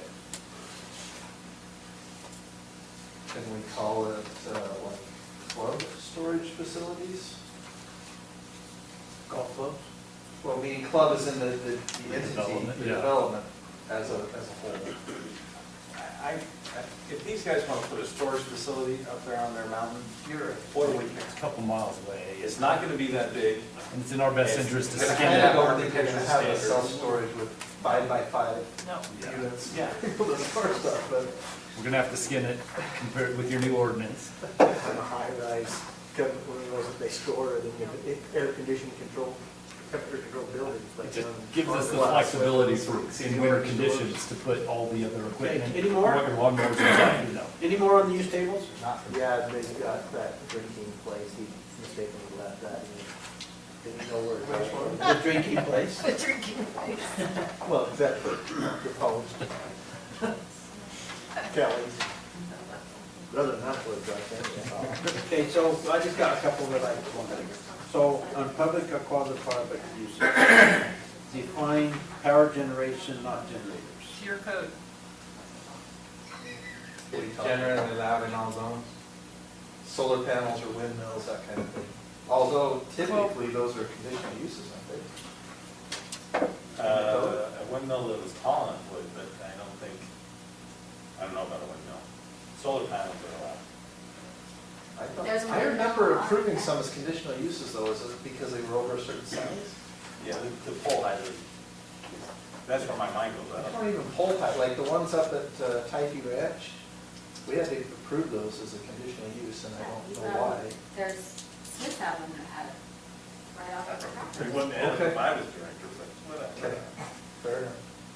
He's interpreted that different now, you're good. Okay, so we added other permitted uses because they can't do a lodge. There's nowhere in this use table that gives them a lodge. We added lodge. Added lodge. Where were you in? Doesn't that make you happy? That was believe you would two know. Reese's peanut butter cups. Take care of two of my questions. So lodge is on the, Yeah, in C and D.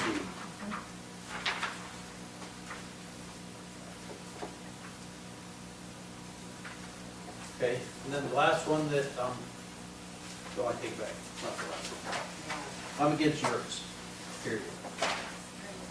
I'm Me sorry, too, but are you against gonna what? enforce that Yours. countywide? Yurts. Oh, Because I have a hard time saying they can't do it here if they can do it anywhere else.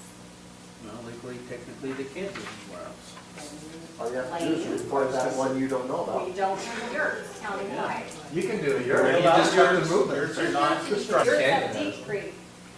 That's the one. But they're temporary That's the structure, closest right? to So it that. doesn't matter whether it's in there or not, you could still do it. So yours is not structure. That is the policy that we've got. It's a tent. It's an illegal It's a subdivision. tent that you don't leave, that you don't take down. Okay, and then the last one,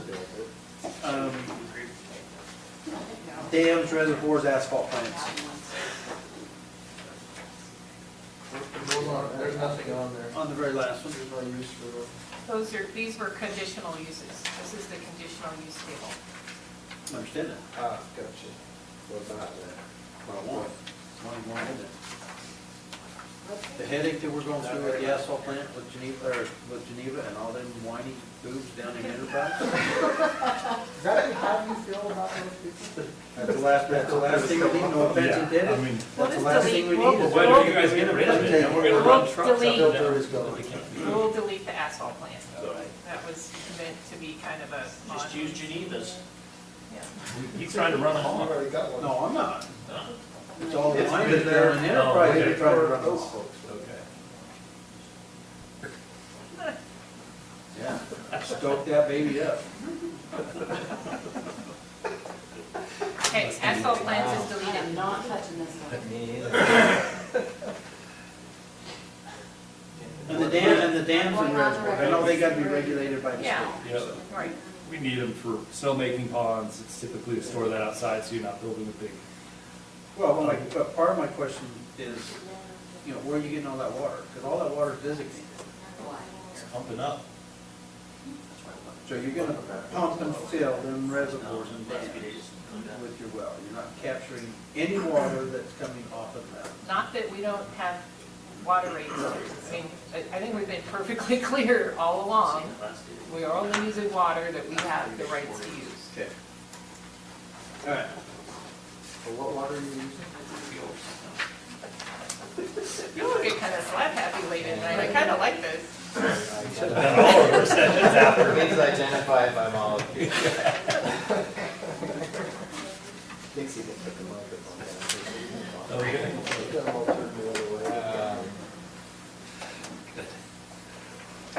Okay, are we in the development standards now? Yes. For what purpose are the illustrations if they mean nothing? So this map means nothing. Right here, illustrations and images. This illustration images The pictures and the examples of the, intended to be representative of what would, should be built. Instead, they are intended to be a visual reference to the narrative language. We're talking about all of this. None of this exists. no, that's, this is, I do have a suggestion for that language though. okay, I'm sorry, where, on the page. Under Intro illustrations introduction. and images. Okay. Instead, they are intended to be a visual reference and example of an application that is consistent with the narrative language. That. Example of, An application that is consistent with the narrative language. okay, I like it. And then in the purpose and intent above it, so item 2 says maximize perceived open space. Are we maximizing the preserved open space? Well, What do so- we mean by perceived open space? So as it relates to design standards, a perceived open space is when you are looking at something and it looks like open space, but it could in fact be 9 acres of somebody's 10-acre lot, Okay. right? So it's the perception that it's open space, but it's not in this open space area. So that word was actually purposeful. Okay. But the open Not space common, area is the but 8,500 acres. Right, but there will be additional, that's just a But some of it could be privately owned So by and then individuals. purpose and intent, optimize views and privacy. Are we optimizing mountain and valley views and privacy? Are we balancing them? Maintain the natural.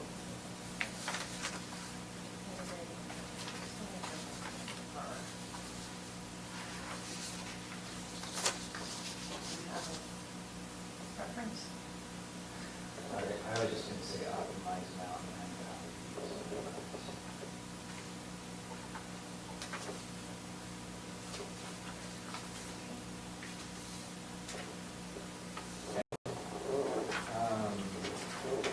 I'm on the next page, if most people have other ones. Okay, so sometimes we define the word intent, and other times we don't. So you've got the intent, capital I, achieve the intent, lowercase. And it looks to me like you're capitalizing the term, so you might just want to search your defined terms of that. Okay. And Intent, standard, and guideline. And the intent should be capitalized, you're saying? If you're gonna, yeah, because I think that's the way to be consistent.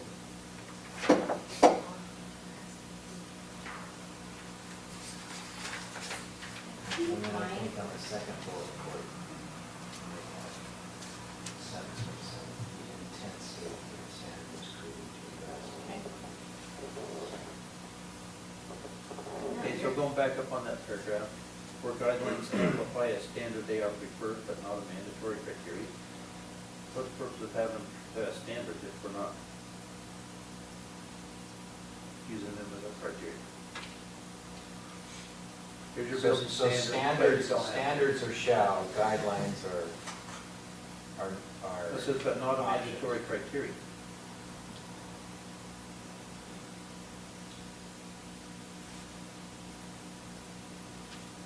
Guidelines amplify a standard, they are preferred, not a mandatory criteria. That's true. Standards are, guidelines are not mandatory. They guide the application of the standard. So if there's something that you want to be mandatory, it needs to be a standard, not a guideline.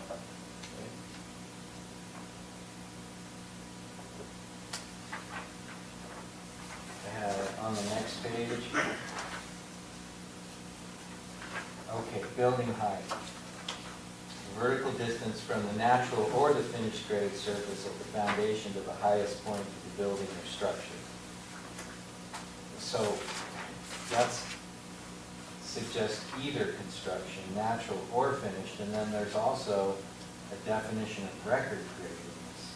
So where are we measuring height from? Natural, finished, or record? So we intended that to be finished grade. Okay. On the building height? Yeah, so So strike natural. strike natural, because that's the important part. It's the visual, it's what you see, so that's what you get at finished grade. And the county standard is to take the average of heights on all four sides. Do we need to spell that out here? If it's gonna be different in that way. Or are we good? I think we talked through it when, at the work group or at planning commission, and just said, again, it was the distances and the shrubbery and the trees that a lot of these were at, and that self-regulation for value. I think that's where we got to, if I remember that right, but it's a little vague. It was a few months ago. Because we did discuss that. Because we were thinking we have very steep slopes in some cases, and the sides will average out. So it should, we have a very permissive height standard. So are we comfortable leaving it as is and knowing that the standard for the county is to leave it as an average of all sides? We take the highest elevation from each of the four sides, or however many sides there is.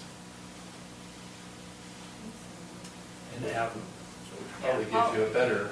On yours, we measured four sides. Four sides. Okay, I will get the 35. county-specific language and probably put it in here so there's no question going forward. Four-story.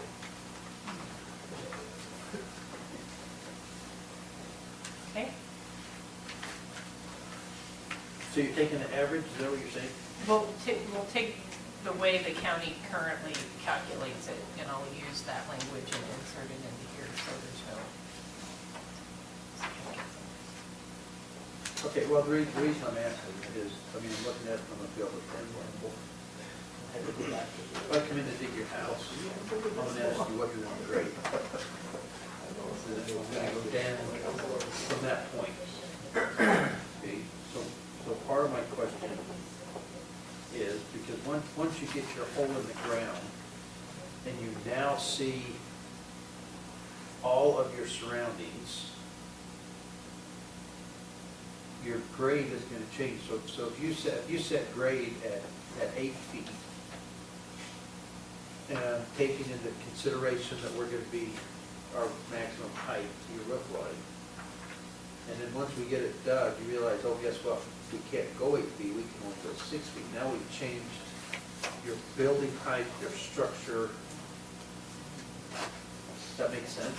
yes, but I think that the level of detail in the design and the engineering, especially with the challenging soils we've got up there, it's gonna be, there's not gonna be, you can't get to 8 feet, you're getting to 8 feet, whether it takes blasting or rock chippers in there.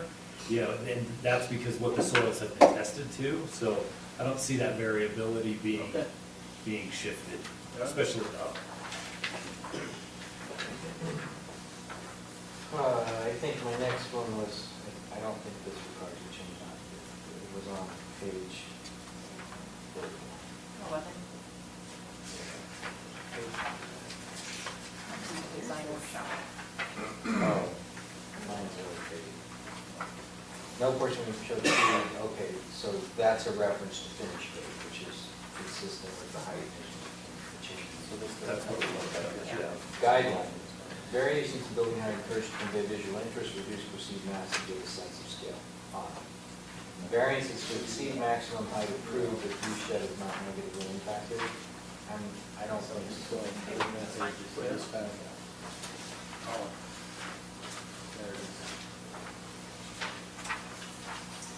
This staple is off. Sorry. That's right. Roofs. Oh, you know. You still talking about building, which page you still talking about building heights? 11 and 12. Now I'm on roofs, yeah. Do you think you need to say anything about flat roofs? I think they would only be very limited applications, but some of this mountain modern, they seem to like to have some of these Well, little I think- bits of flat roof. I but think maybe we've those are- addressed it in the pitch, Okay. so we talked about roof pitches. So it's 312. Oh, so 312 flat. It was recommended, at least I noticed a bunch of those flat ones up on the bench, those solid.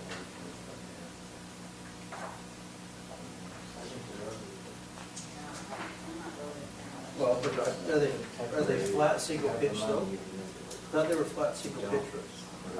Yeah. Well, some of them are single pitch, but then there was some of those the other day that was flat. Okay, well, 'cause I'm looking at the snow roads and stuff up here. I want to go less than 4 foot, but that just might be. Well, otherwise it's going to be engineered for the snow road, whether it's flat or not. I beat somebody with the pits, flat Okay, pitch part. you flew past it, but all we get is they're building heights, so let's go to the next one. We'll have, you can go back. They're building go back and heights. talk to it. They're building heights. No, because I'm the only one that's there, so. Building height? Yep. Let's talk about it. Where are we at? Dang it.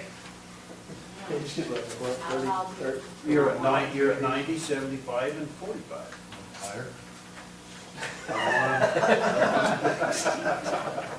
Toledo County standard 35. So I don't have a problem with the lodge, but the use side,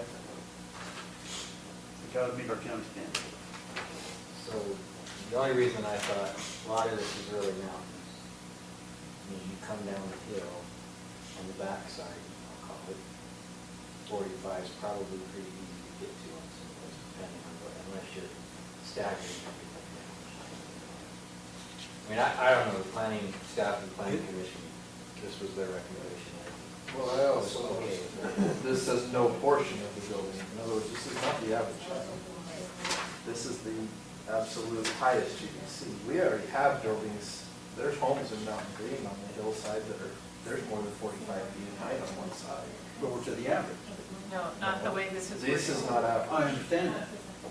So this is, This says, no portion of any building shall exceed 45 feet in height above finished grade with the exclusion of following.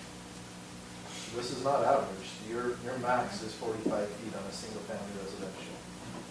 So it could be 45 feet on the downhill side, but you may be way less than that on the other side. I know. Yeah, at the very exactly peak of the roof. We already have homes at least that high on one side. building color and texture, I didn't know. I'm.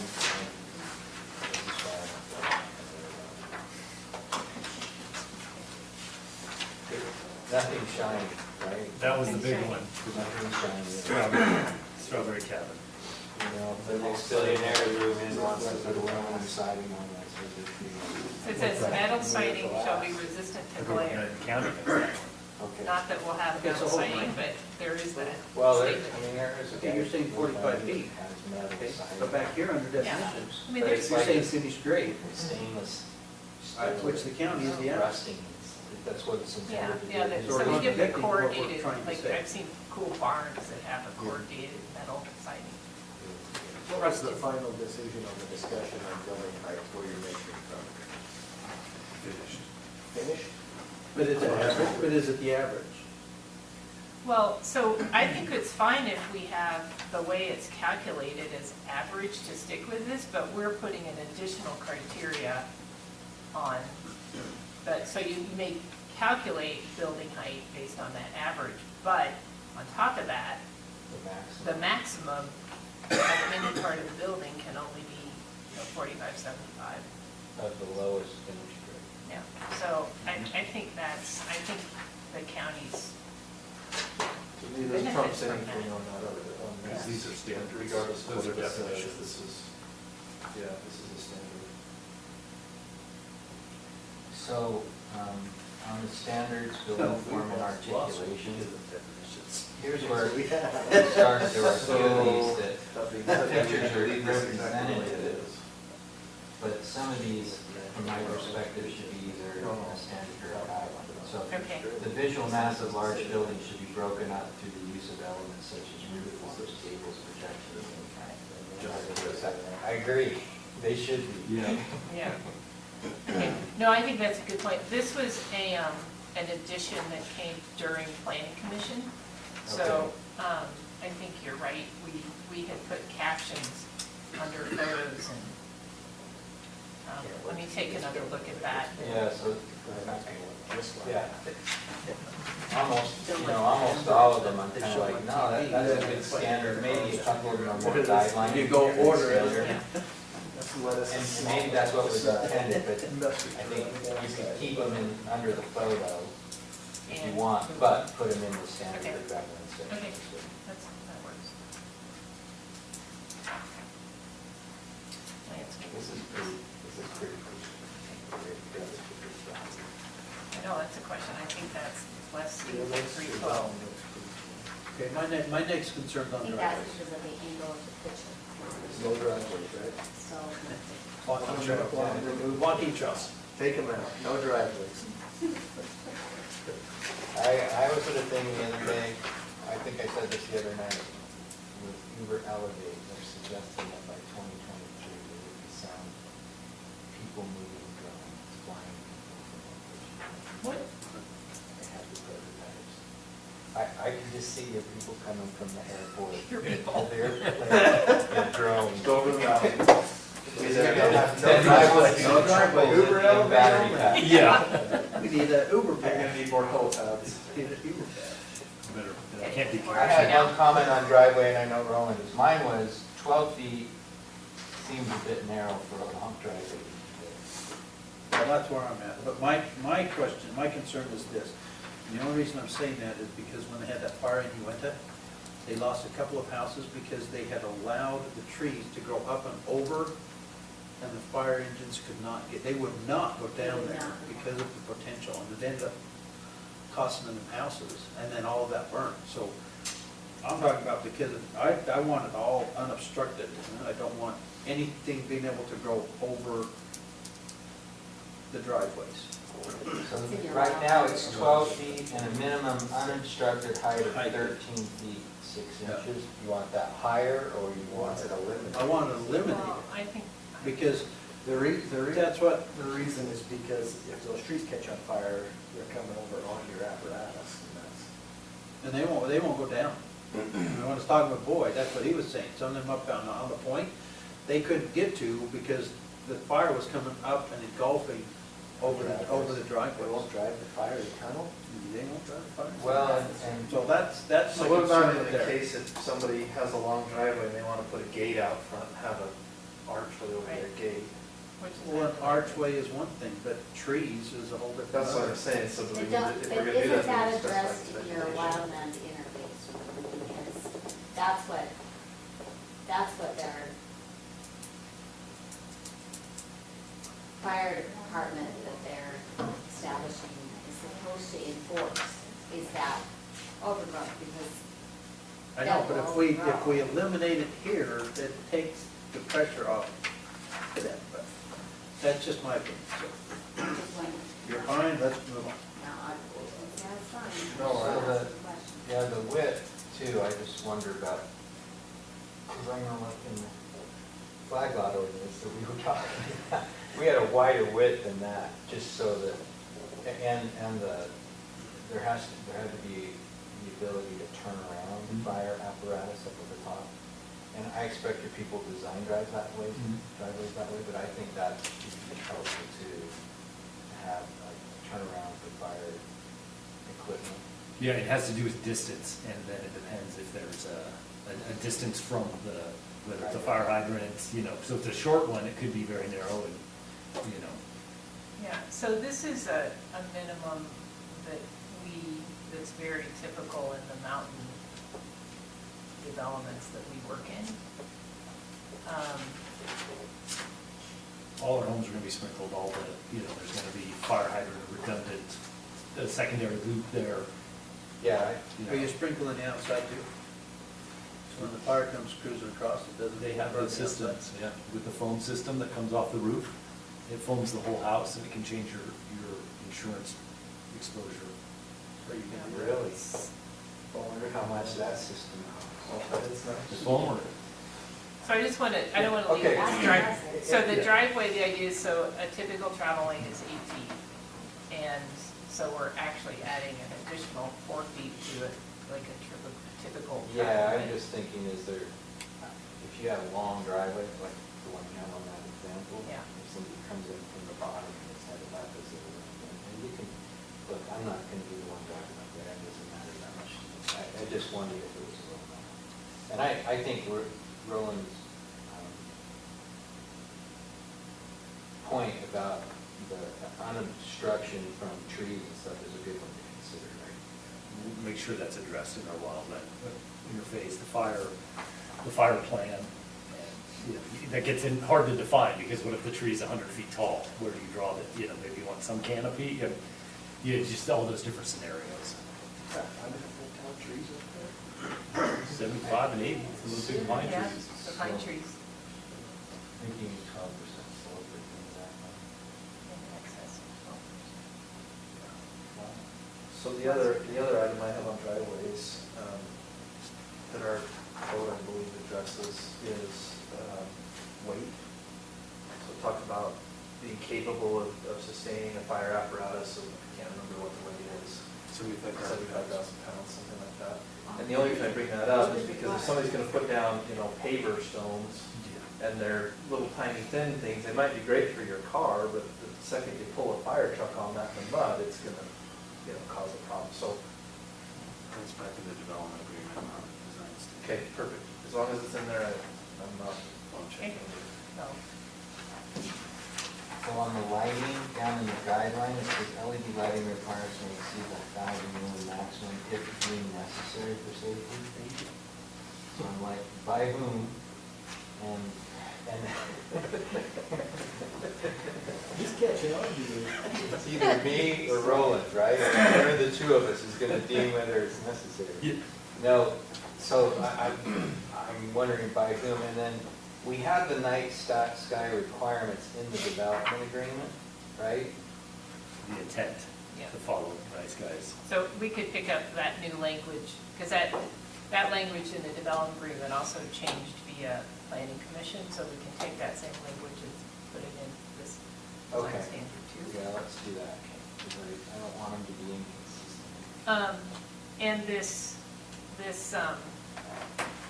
the guideline piece in here was from the Snow Basin Design Standards for their RSD, and it was really relating to, a parking area or, something that had a lot of public use, so, but it also, I think it's a question deemed by whom, I don't know. Yeah. Well, it could be, Oh so my it's God. part of your site plan approval. Yep, we'll look at those, if it's a known intersection or pedestrian car interface. So signage standards determined not to be applicable by county stakeholders and applicant given the attributes to law. Generally agree. No neon? I'm from Vegas. Oh. Neon doesn't bother me. Although on that mountain, it might be just a little unusual. He feels a little more comfortable, a little more at home. So, but I'm just wondering if down at the bottom, at the entry feature, you know, I'm sure you'll do something nice, I think, but it would be nice to have some standard for that. We can do that. We can have that. And it's lit, you won't have to get a building permit and go through. Even if it's backlit. Yeah. So on your signage standards, we're talking on property, is that correct? And And the the road only standards would reason- have to be, yeah. if a health, safety, fire, sheriff could see those, they still have to meet Yeah. whatever health, safety. Yeah, I mean, the only reason this clause was even in here is because it's a requirement of the RS. So the RSD says that the design guidelines must include the following. And this is one of the categories that it says. So we just wanted to say, hey, we included it, it was just not, but I will add an entry signage guideline. That's fair. I had a question on grading. So standards, I'm on page 24. Well, how come you skipped 23? I didn't have comments there, but you're welcome to make one. Well, it's just a couple of concerns. I mean, you're just talking about your reseeding and stuff. Talking about one that has to be reseeded and, 60 days for utilities. There's probably, I'm just looking at it as, I don't know if that gives you enough time. Because if you have utilities come in December, that's gotta be reseeded. Well, you're wasting your time if you're trying to reseed in January, February. So I'm just looking at, is within 60 days an appropriate wording, I guess. And then You could say within 60 days or the beginning of the next growing season, whichever is sooner. Or seasonally appropriate or something, yeah. Yeah. Well, and that would apply also to the very first bullet. Yeah, we could do seasonally appropriate or just into the next growing season, because you're right. I mean, we don't want to do it and waste it, it just washes off, right? Yeah, and so I'm just looking at. Say when they the were- snow They were kind melts. of restrictive, and I'm not sure that that's gonna work. Yep. And then the other one is, who's approving your seed mix? Not that it really makes any difference, it's not, as long as it's not the county. It say- Doesn't say county, it's not us. Does it say that it's approved? It says an alternative season mix may be considered and approved outside of the building envelope. And so that's my question, who's approving the seed mixture outside your building? I think we can. Because we don't need any more dialogue. Yeah. And the Boy Scouts support. Goes well. Okay, we're good. Next year. Okay, grading. Maximum slope shall be 2 to 1. Is that the standard we have on the county? 50%. Seems pretty. Yeah, that's realistic. No, 12%. That's what I thought. But this is grading. They're going to be flying anyway, I heard that. But this isn't a road. This is a No, road. this is a road, this is just Grading grading around around. Grading. homes. Yeah. So then it depends on soil type, right? It comes into, Like it says, subject to geotechnical. Well, that's kind of where I was going with the height standard thing. That could affect your height standard, how you're doing that. but- Yeah, especially if you're doing that. So when you say slopes greater than 2 to 1, shall require retaining. And then in the guideline, it says slopes up to 2 to 1 may be considered without the use of retaining walls. So I'm a little confused by the standard, and it does seem to be pretty steep. Although, I mean, you can do a vertical wall with the right engineering, I don't object to that, but I think some of the thought was, 4-foot, 5-foot sections of retaining walls with steps in between it, instead of making them flat to be at that 2 to 1. If there's a linear distance between those two walls, you can get some pretty aggressive, if it's not over a long distance, right? You picture 4 feet, you may want to grade that at that 45-degree slope in between there, with then stepped walls back, so you don't just get the big visual impact of a single tall wall. I think that was part of our original discussion on how we got to those standards. Yeah, I mean, like I said, I just wonder if that standard needs to be fleshed out a little bit. Just a little bit. And then the slopes up to the 1 doesn't make sense with the fact that you have a maximum of 2 to 1. I mean, if you had a maximum that was different than that, and then said, but we can exceed it up to 2 to 1 with the right engineered design or something. I'm not looking to limit, I mean, I saw some really cool places in Israel that were built like Southern Cliff. Yes, but they don't water their well. Well, and then We can do that now. on that last one, the guidelines. 2 to 1 may be considered without the use of retaining wall if proper slope stabilization products are utilized and approved by Morgan County. I want Morgan County out of there and approved by an engineer. I don't want the county. I don't want to put that burden on the county to. Well, it's part of the building though. Yeah. It's part of the site grading in the building. So we want to review that so that we know it. Your engineer will review it, but the county, that's part of what you approve with the site plan. So we want to say approved by Morgan County engineer, county engineer?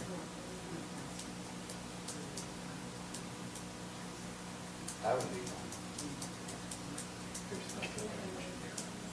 County engineer, I mean, ultimately, that's who's going to be reviewing it. Yeah, that's so- what, no one else is gonna review it. I'm not qualified. I don't know, I would rather leave it as the county will take care of that. With the appropriate people, of course, but.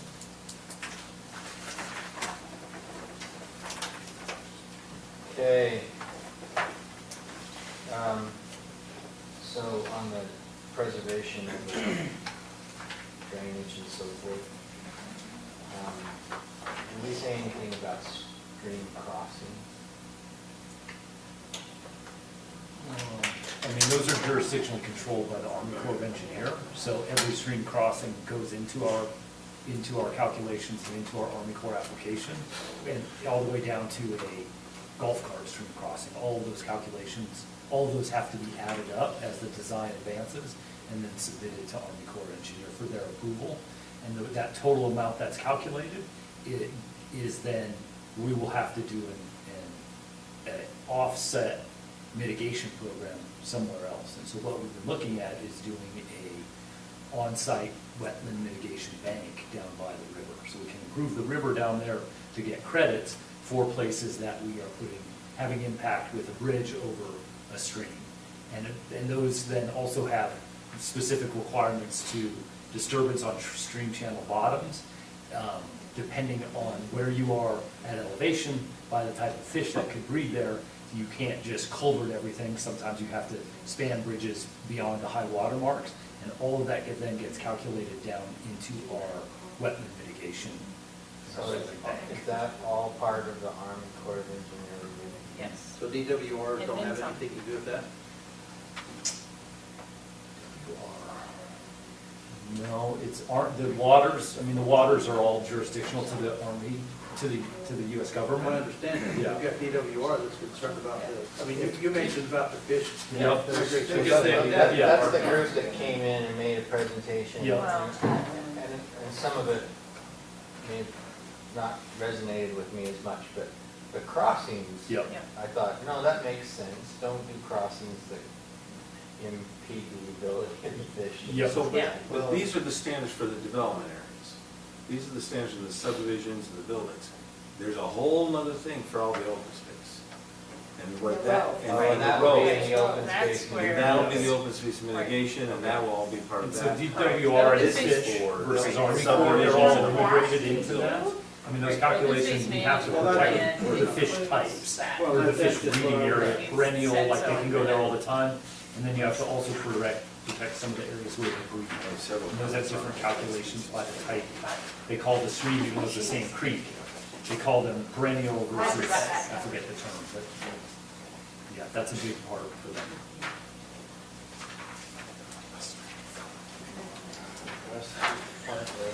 I don't think we should wear my Instagram. I haven't heard that. Active Yulia Carrillo.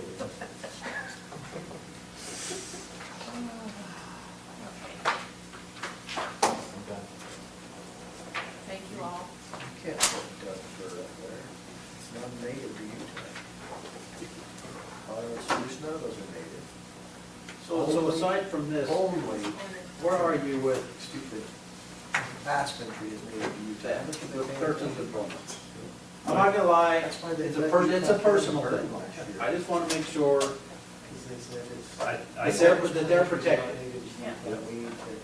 We're going to recognize, they have historical prescriptive access rights, and why the Bowman spoke on our behalf at the first county council meeting. Trevor Kobe got up there and, was a supporter of the project. Kevin Thurston, I sent that MOU and talked about, these are the things we need to define to understand a prescriptive easement. What has the historical use been? What's the use? All of those components that will go into that MOU. And I confirmed with him today that he received that. We sent it last week. So it's an ongoing dialogue, and I think we've tried to show that, we're going to be good neighbors, and we're going to respect the adjacent property rights, because on top of them, it's the Sessions, the Warners, the Whittiers, they all have water rights, and water rights further south, but those guys originated. But the problem is, these guys are in the middle. Yep. These guys are up at the top. Yep, Yeah. and they have prescriptive rights. They have Prescriptive rights. real I property think rights, in the just like property development rights. agreement, you have to recognize their prescriptive rights. Now, Yep. we're not saying what the scope of those rights are, because that's what I don't want the county to get in the Well, middle. correct. No, But I correct. think we did put in the development agreement that they have to recognize. And those are well documented. Is it all- in there? Is it in here? It's in there. All the way down to we have copies of the original Homestead Declaration signed by the Interior Secretary for, I think it was President McKinley, that granted the Bowmans that 160. They shared those documents. They have very deep and long historic property rights and access rights. They're well documented too. You drive up that road and it's 4 or 5 feet deep because it's just been, enough water's come down there, they've pushed material down there and they've driven and used it. We've run into them, or in and around weddings and family reunions up there and seen them on the weekends using it. So 15. it's very recognized. And same for the Thurstons, that 40 acres that they have up there. So where are you With at? Kevin, and Land? with, 5.7. with Todd, and even Norm, who we talked to. Legal access is.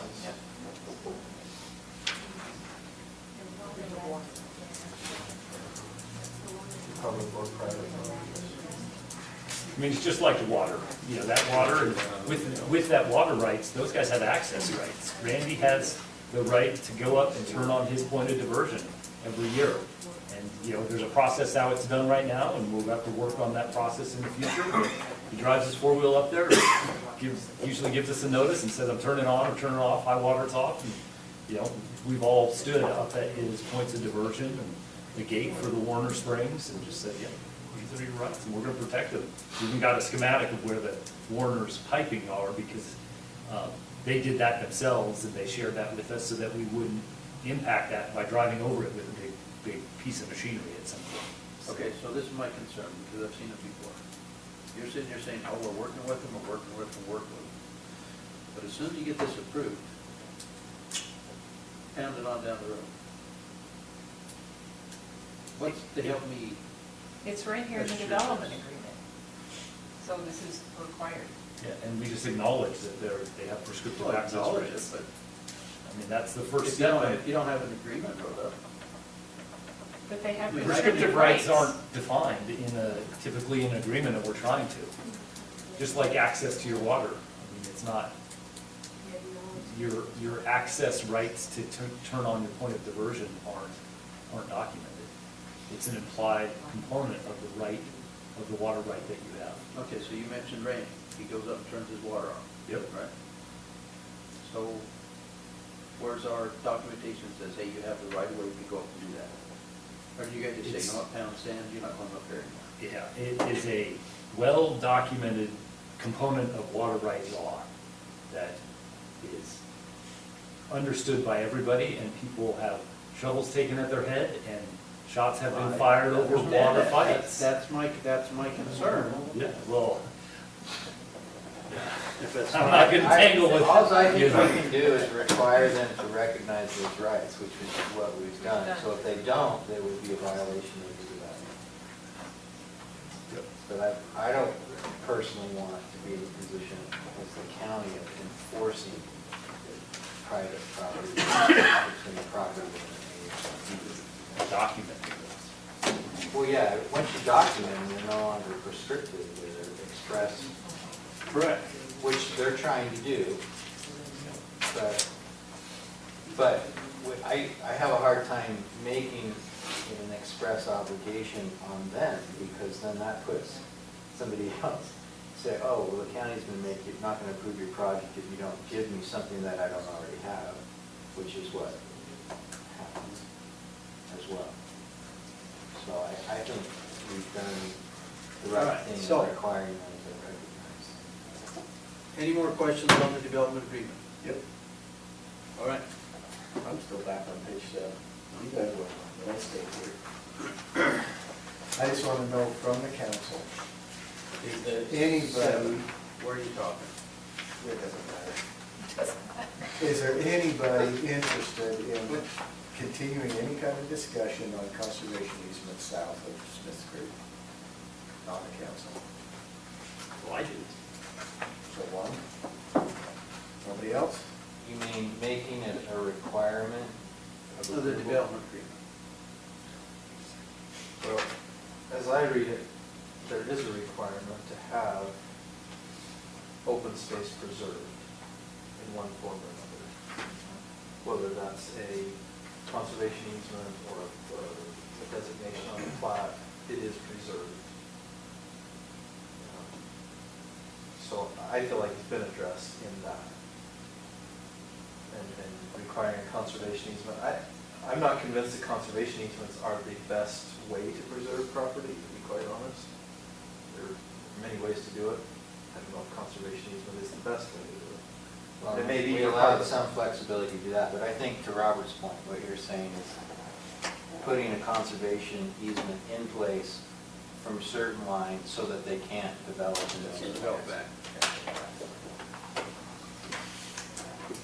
How And far are I'm we not past that point with this now?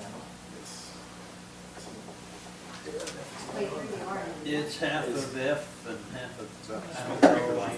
Is it No, this right it's- here? So it's actually just right here. It's no, it's right here. It's right here.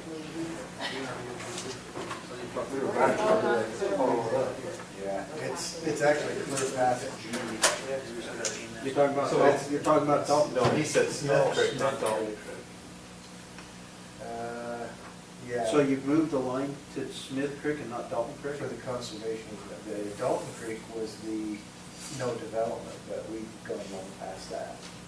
Okay, so now you're talking So- Smith Creek. All the way, your property. It's still to the right of the narrow Correct. neck. So you're talking the corner of F, basically. No, that's Dalton Creek. This is Dalton Creek. Smith Creek it only affects up here, so up where, up in this area. It's outside of your development area. It's outside the development area. Then So, you might want to consider that if that's what. I had understood what the, Okay, I'm still. I'll call it the group of You're mills talking that Smith, you're talking Smith wanted Creek it here. to split up through those Up to here. development Up areas. through there. And I'm just not personally inclined to force that requirement on them. If you conceded to it, that's a different issue. You can have all those discussions you want, that's different. But if we're talking about that other gray area, and that is helpful to them, then you might want to consider that. Yeah, I mean, so I think that we've changed the language in the development agreement that adds, there are several ways in which this open space can be preserved. And as we stand here today, we don't know exactly what, is the conservation easement the right thing? What would be in the conservation easement? Where do you draw the line? It's just, it's just too early. I think the intent is down the road to do something, but it's just too early. So we put in the quarter-mile restriction off of it, right? Well, we didn't, we talked about it. Oh, no, we did add it, didn't we? We didn't add it. We didn't add it. It was just an idea when we were talking about other options. Yeah, it didn't seem, actually, in the end, it didn't seem to be very well received. The conservation easement, it's too early.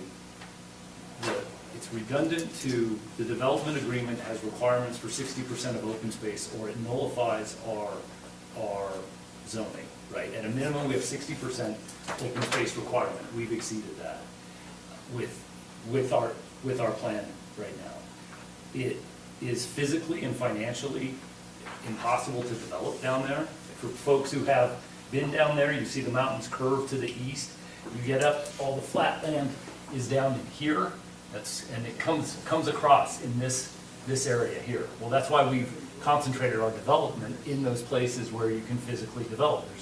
There's a county ordinance on steep slopes. So for us to physically develop down into where these mountains run across, it's an impossibility. And it's financially just not probable or feasible because all of our infrastructure is coming in down here. The concentration of our amenities are here. And it is between the financial difficulty, anything's possible with enough dollars, but improbable, and the physically impossibility, it is just a disproportional ask to force us to put a conservation easement on 4,000 acres. We've already devalued any potential there because the benefits of a conservation easement is getting tax benefits today by removing development potential from property. Well, we've done that with this document. There is no value. It's about $1,000 a year from this 4,000 acres that the county gets right now for ag taxes. So doesn't even offset the annual cost, let alone the cost to set something up like that.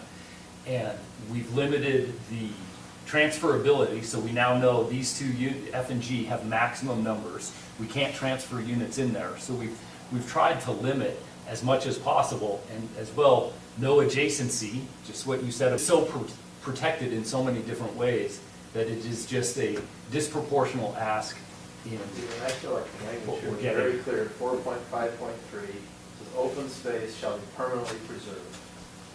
And then it gives some ways that can be done, conservation easement, platinum. You can't skip.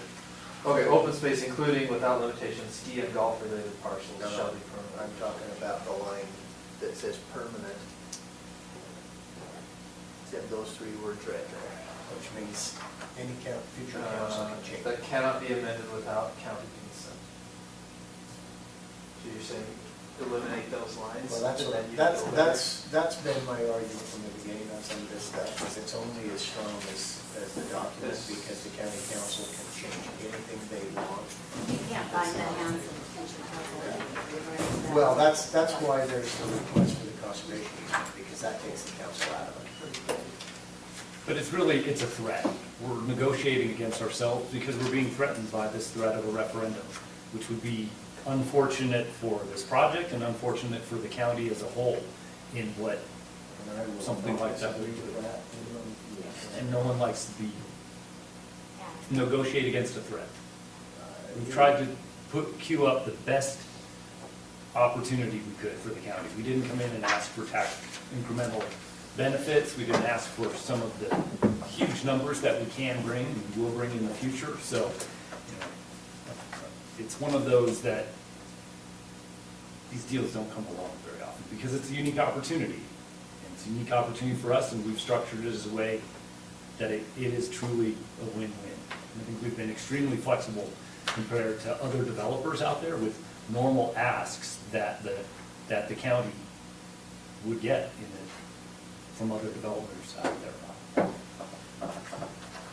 So basically, the area where you were talking about it, we haven't approved any development in that area either.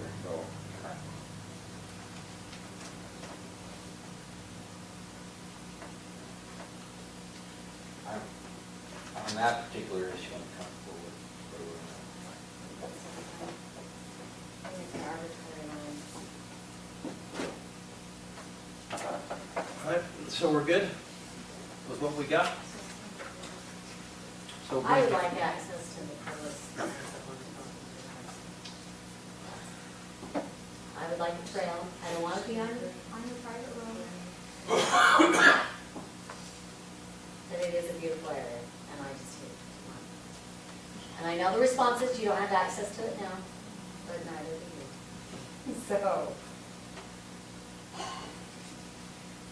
All right, so we've got Lance, you get the changes for a final draft? Yes.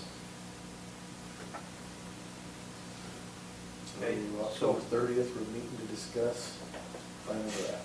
So 30 October Yeah, I think we ought to would be our discuss that discussion decision.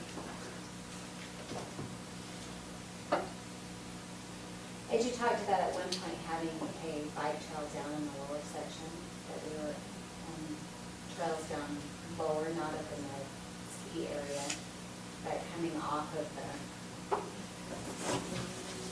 Down by the river? yeah, well, down lower.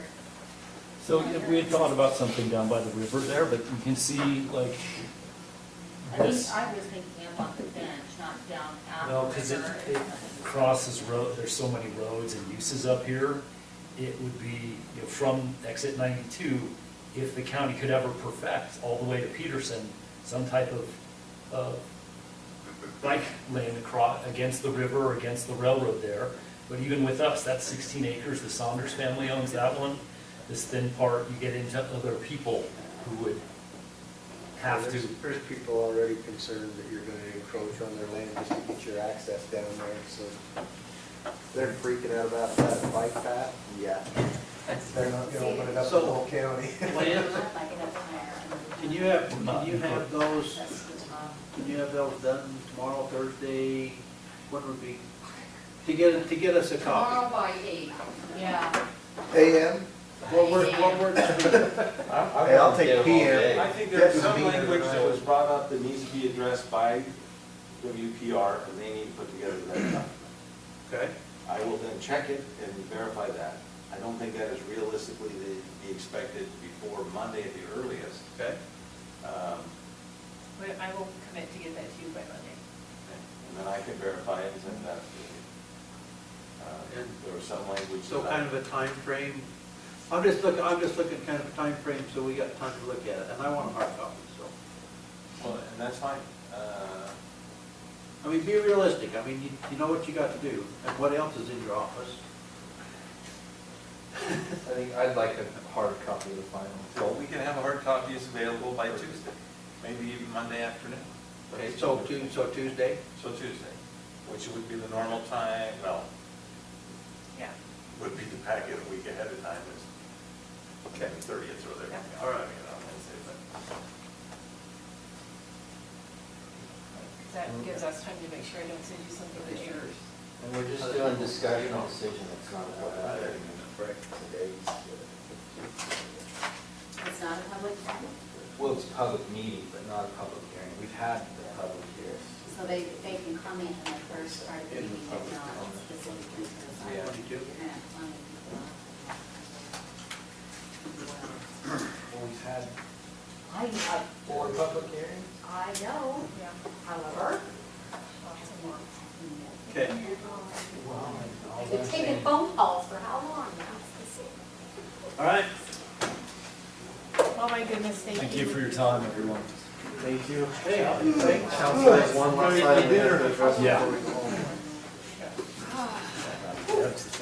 Yeah, are you keeping It's it our up? usual Because pizza. and like, whoever the oh, lovely 5:30 person we'll was who be put out. my name and phone number Yeah. first, I'd like to think one more time on the record. Just going alphabetically. I don't, Oh, no.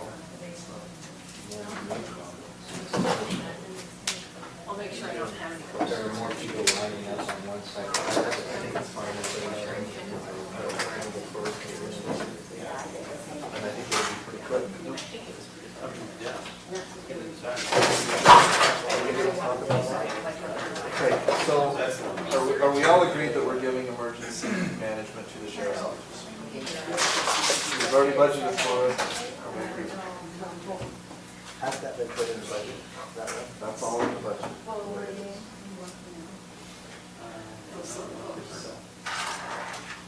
Blaine, we're talking about you. What's that? We're talking about you. I know, I can tell. Thanks for your time, everyone. Thank you. Take care. Do you have to change anybody else's thoughts? Because So, what's your goal for the rest of the night? What do you need to do? Number one, we got to Decide for giving EMS, fire ambulance to Blaine. Because you need to do that in order to We need to do that because you got those interviews.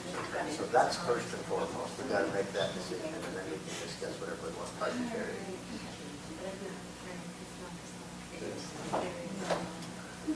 So we just need consensus. Emergency management is definitely going to the sheriff's office. Jerry, do a straw poll. I'm writing all these down here.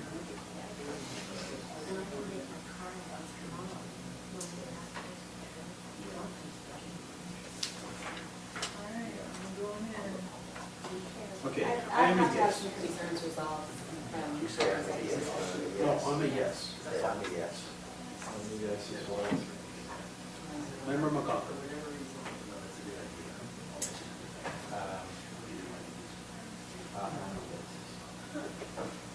Member Cannon. I don't know, I'm. Member Bauer. Yes. Okay, so the general consensus is we're changing, moving EMS, fire ambulance over to Blaine. No, wait a minute. No. Hold it. That's Emergency management only. Emergency Not fire and management only. EMS. Okay, so two different things, okay. All right. So, Okay. Stacy, we need to identify the money that would be going that direction so that. We did. Yeah, we get It's that. still a I mean, separate- tell him so that he can start working with Penny on job descriptions and all that kind of stuff. There was none. Well, that was part of that additional officer, that's the money to do that. Right. What I would like to discuss though is there still funds available in his budget for the rest of the year that we can get going on that immediately rather than waiting until the first of the year? But wait a minute, how can there be none when we have that grant that funds that position?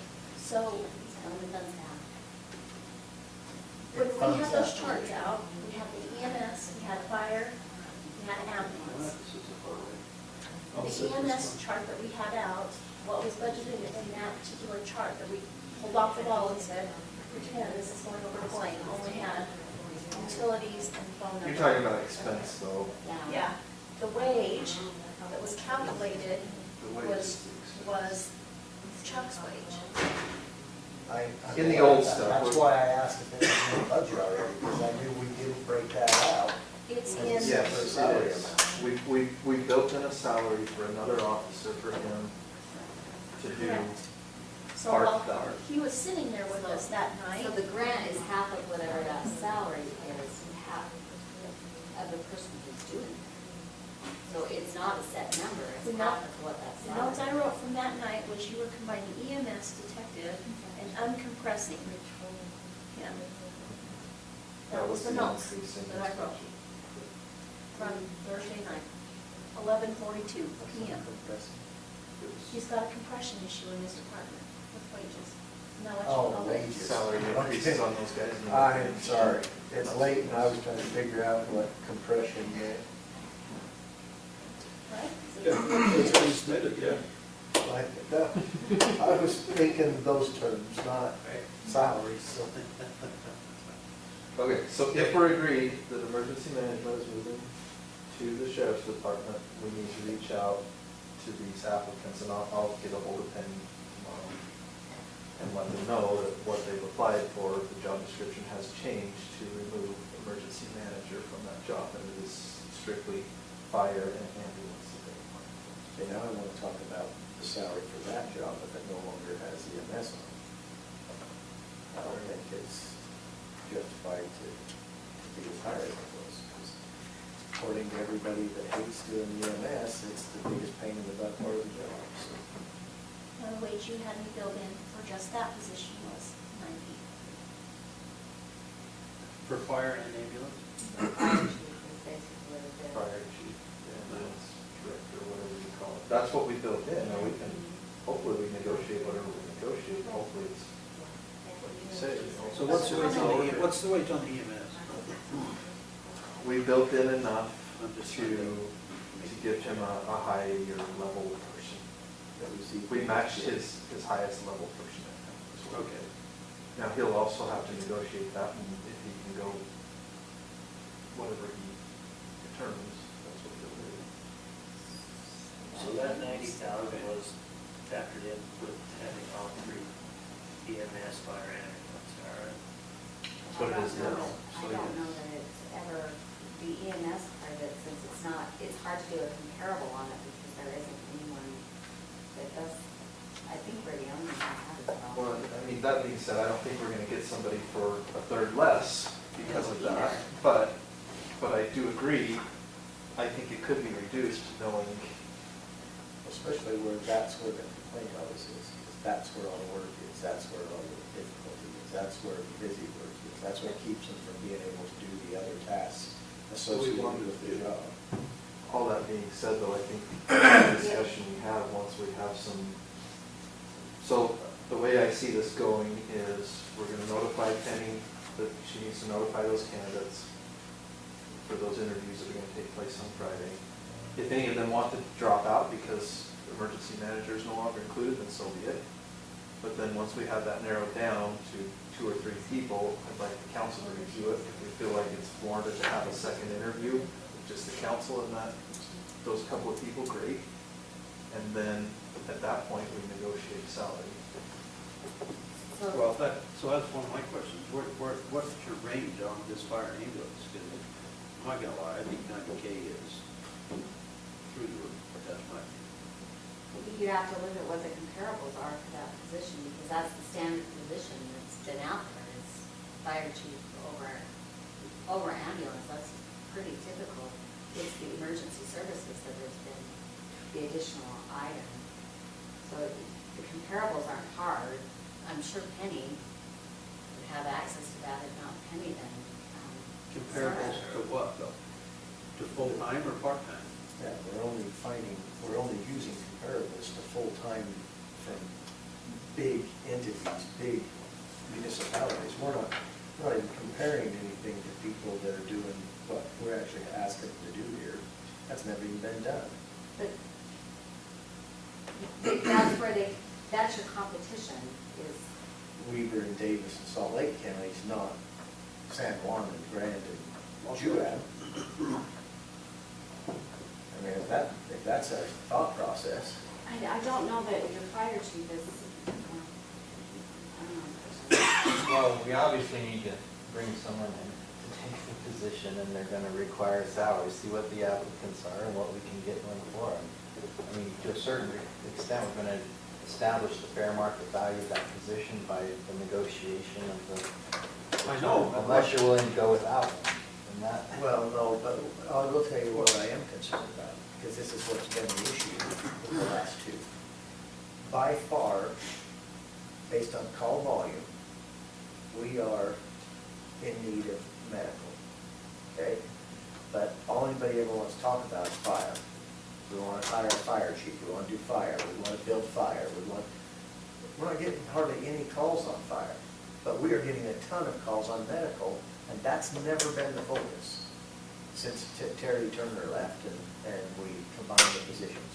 I disagree. It needs to be the first and foremost focus of this position, above focusing everything on fire. Medical is where the calls are, that's where the demand is. You have a paramedic and you have a life flight guy, so the emphasis has been there, the qualifications. No, the emphasis has been on fire with both of those individuals. And tell me I'm wrong on this last one, Mike, you've been intimately involved in it. Has he been willing to run on the ambulance? No, that's What part did of he our tell problem. I think regardless, I mean, I agree, the focus needs to be there. Whether they put it there or not is another story.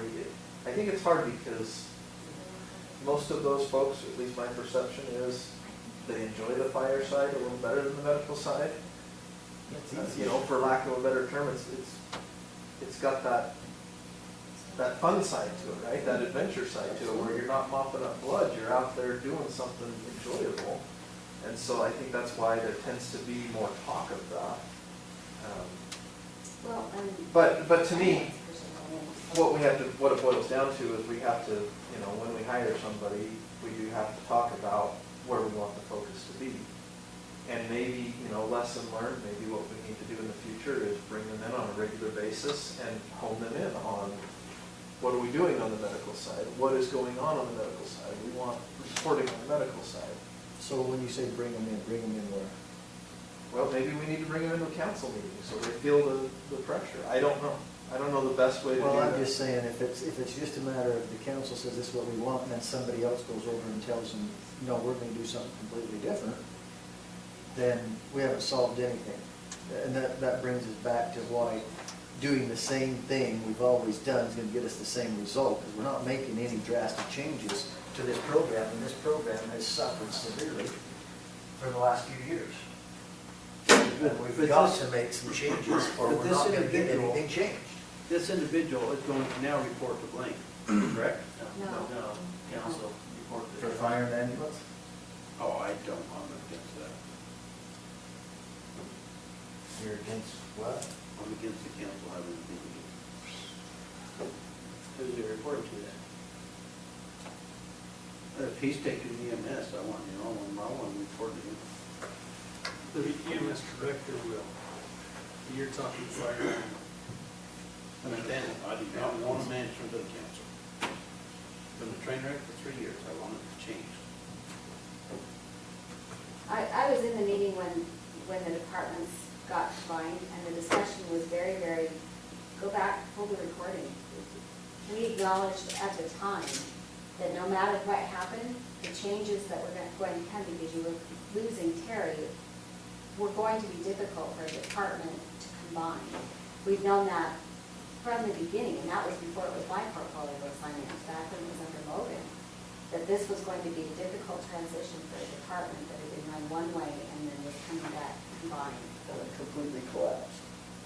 It wasn't just difficult, it was a colossal failure. All right, I will, personal opinion, I'll concede that if we're gonna keep it under the council, it'd be Mike. One person. I think there's too much. And I think the wage needs to be around where, if we're gonna do that, around where our elected officials are.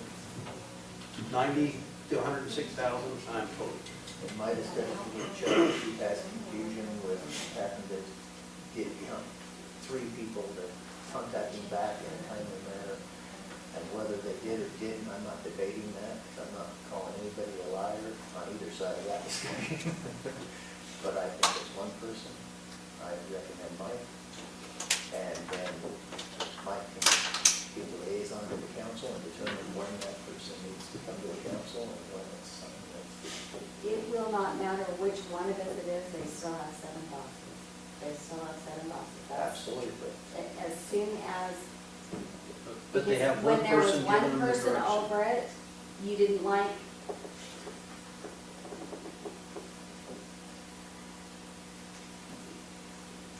The salary should be based on comparables for what the position is. It's not how we feel about it today. It's a market, it's a basic economic decision based on what the position is, what the position pays. We're not making up an unheard of position. This is how it's done with the combination of fire and ambulance in pretty much every department.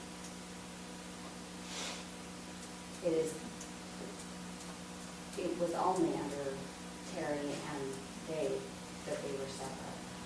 I've never seen it that way anywhere else. it's So not like before, what did you have, a fire chief and then a And medical personally, I want to director? carry the Dave back. Correct. Yeah, and that's just not how It was a fire chief and a medical. That's not what they want, it's not. EMS, but both of the medical and the fire were part-time, but Terry got full-time when he took on EMS, and we had to grant pay part of that salary. And so to be fair to the last 2 days, we did take 1.5 people and put them into one. sorry, 2.5 people. Oh, I guess it's 1.5 people, right? Because Terry was full-time, Dave was part-time. We took all of that and put it into one guy full-time. Well, It was a lot of work. I get the fire marshal part of it. Yeah, which is good, and he's still doing that, and that's good. So I do think moving emergency management to the sheriff's office, which makes more sense to be there anyway in the first place, I think that will help with our issues, because the biggest complaint that I've heard from those 2 individuals who we've had there is there's too much to do. Well, this takes away that excuse in my mind. If we, I see where you're coming from and saying, I want everything out from underneath the council. I get that. I don't know that resolves the issue.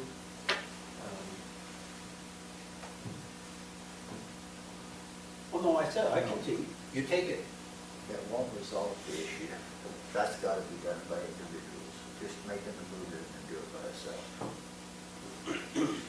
I agree with Roland on the 90,000. I think that's too high, but I think we can ask Penny to evaluate that. Yeah. Look at All I'm saying is that it's a market thing. I think, yeah, I'd like It's to not be an in arbitrary the number. 70s and 80s at the most. That's what And I think I don't think that that's unreasonable to think that we can't get somebody in Check with that five if you're range. definitely no higher, lower. Yeah. Ian was what, 78? I'm thinking the 67's on.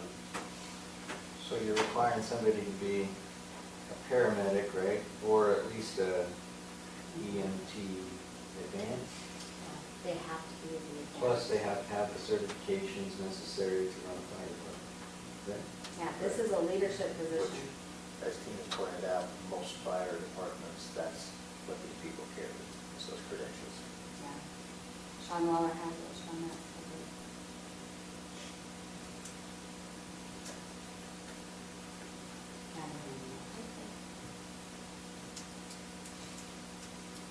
I agree. Well, Give it a take it. I'm willing to take it myself if that's what. So where are we at on, where are we at on the wage? Feel better. Have an idea. Darryl? 75. Max, minimum? I'm adamant, personal use fee. I'd say range 70 to 80. I don't No, think you give your range. Okay. Tina, Pardon me? range, Or, salary for the fire ambulance? I think that's a market question. I have no idea what the market rate is on it. Bobby? I'm willing for them to spend what we budgeted for it, to get the best person that we can. And what we budget on that? 90. Okay. Mike? Probably more in line with there, would like to do. I think mid-80s is probably a high point, but we were.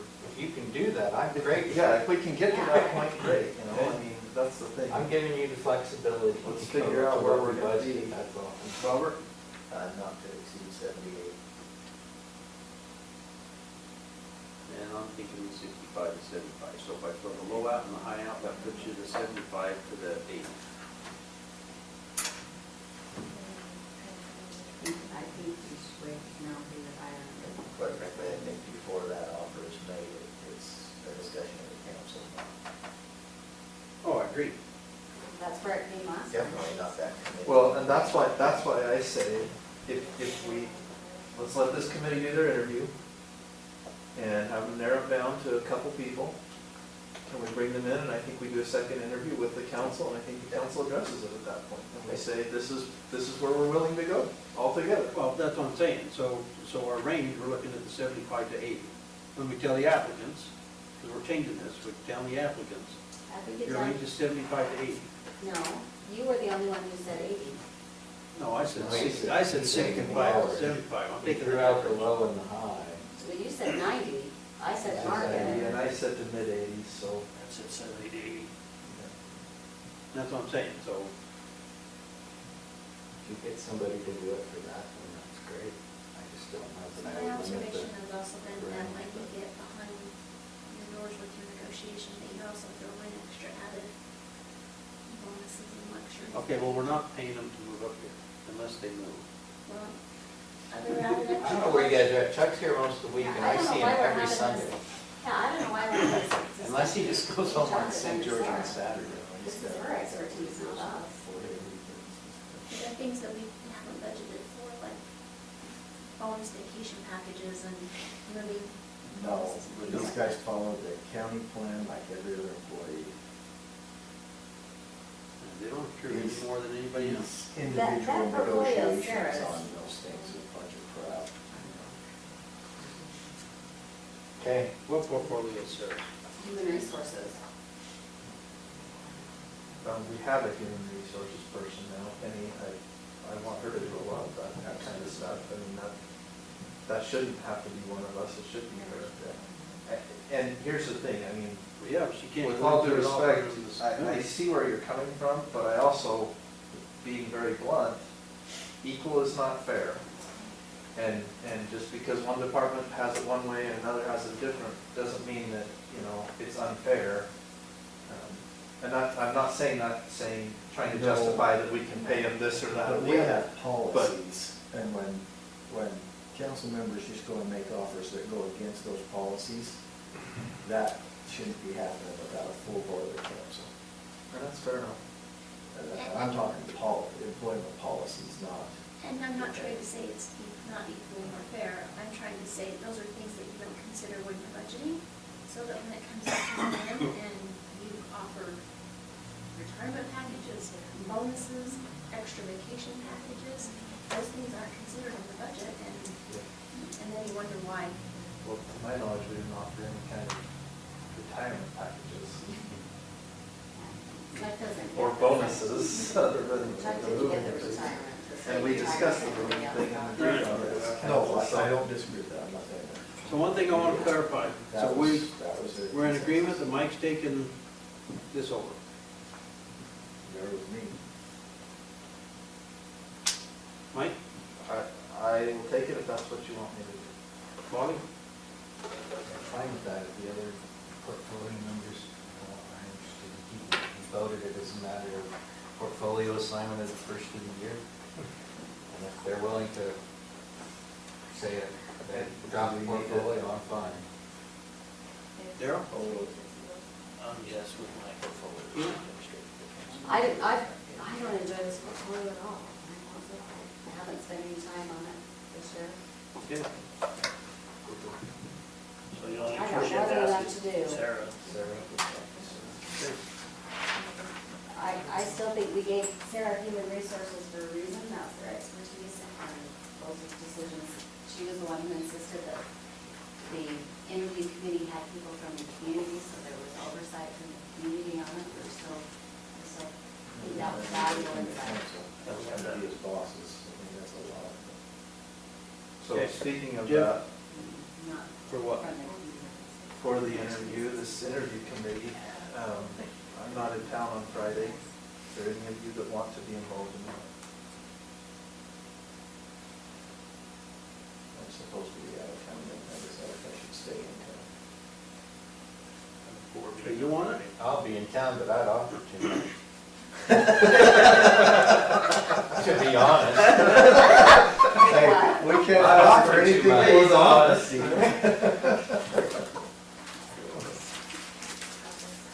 You know, it's 12:01, which means technically we're now not the same That's the date. latest we've done since I've been around, do you remember? I think we never pushed that. You never have on this like with me.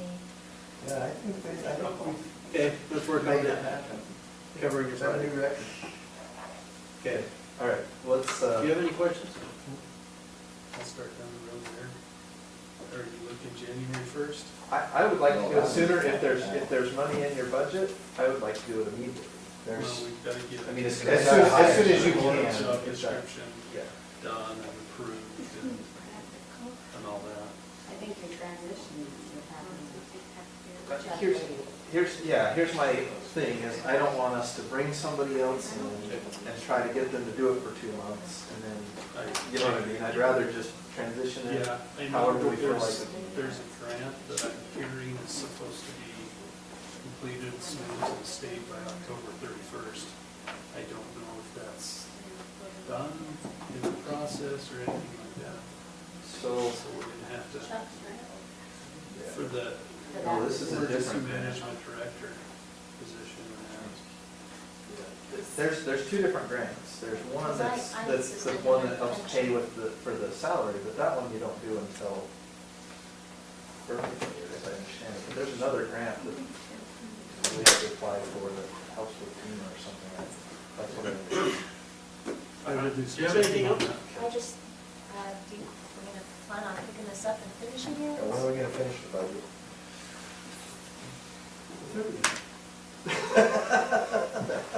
We got nothing else planned. Starting at about this time, huh? But we do need to finish the budget sometime. So the 30th. What work session are we gonna after our regular meeting on 30? I don't think that's gonna be a super long thing. Yeah, he just wants to know what direction. So we can't talk about budget that night? We could, you know, when we talk about the budget, then see how far we get, and if we have to reschedule time before that, or Or does it need to be finalized? maybe we should do it on election. It just has to be finalized before the, Yeah, so your next meeting happens in every Sunday, we'll start advertising it in the newspaper. Okay, good night. Thank you all. thank you. With the audience, if I could put some lemon in the shampoo in the carpet. We can check. Oh, look at This this. song. I'm not saying it worked. I gotta say, I don't think it worked. This is where we said, we didn't do that. Because they had signs on the doors saying Remember it's that when we closed talked for about drying. tax increase, that's not even addressing this. That's mine and what's yours and what's his. That's what I'm saying, that's not even addressing this kind of stuff.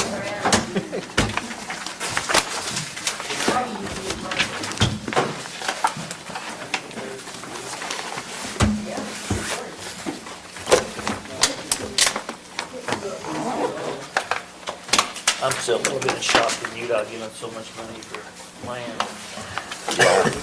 That's crazy, man. 250 grand.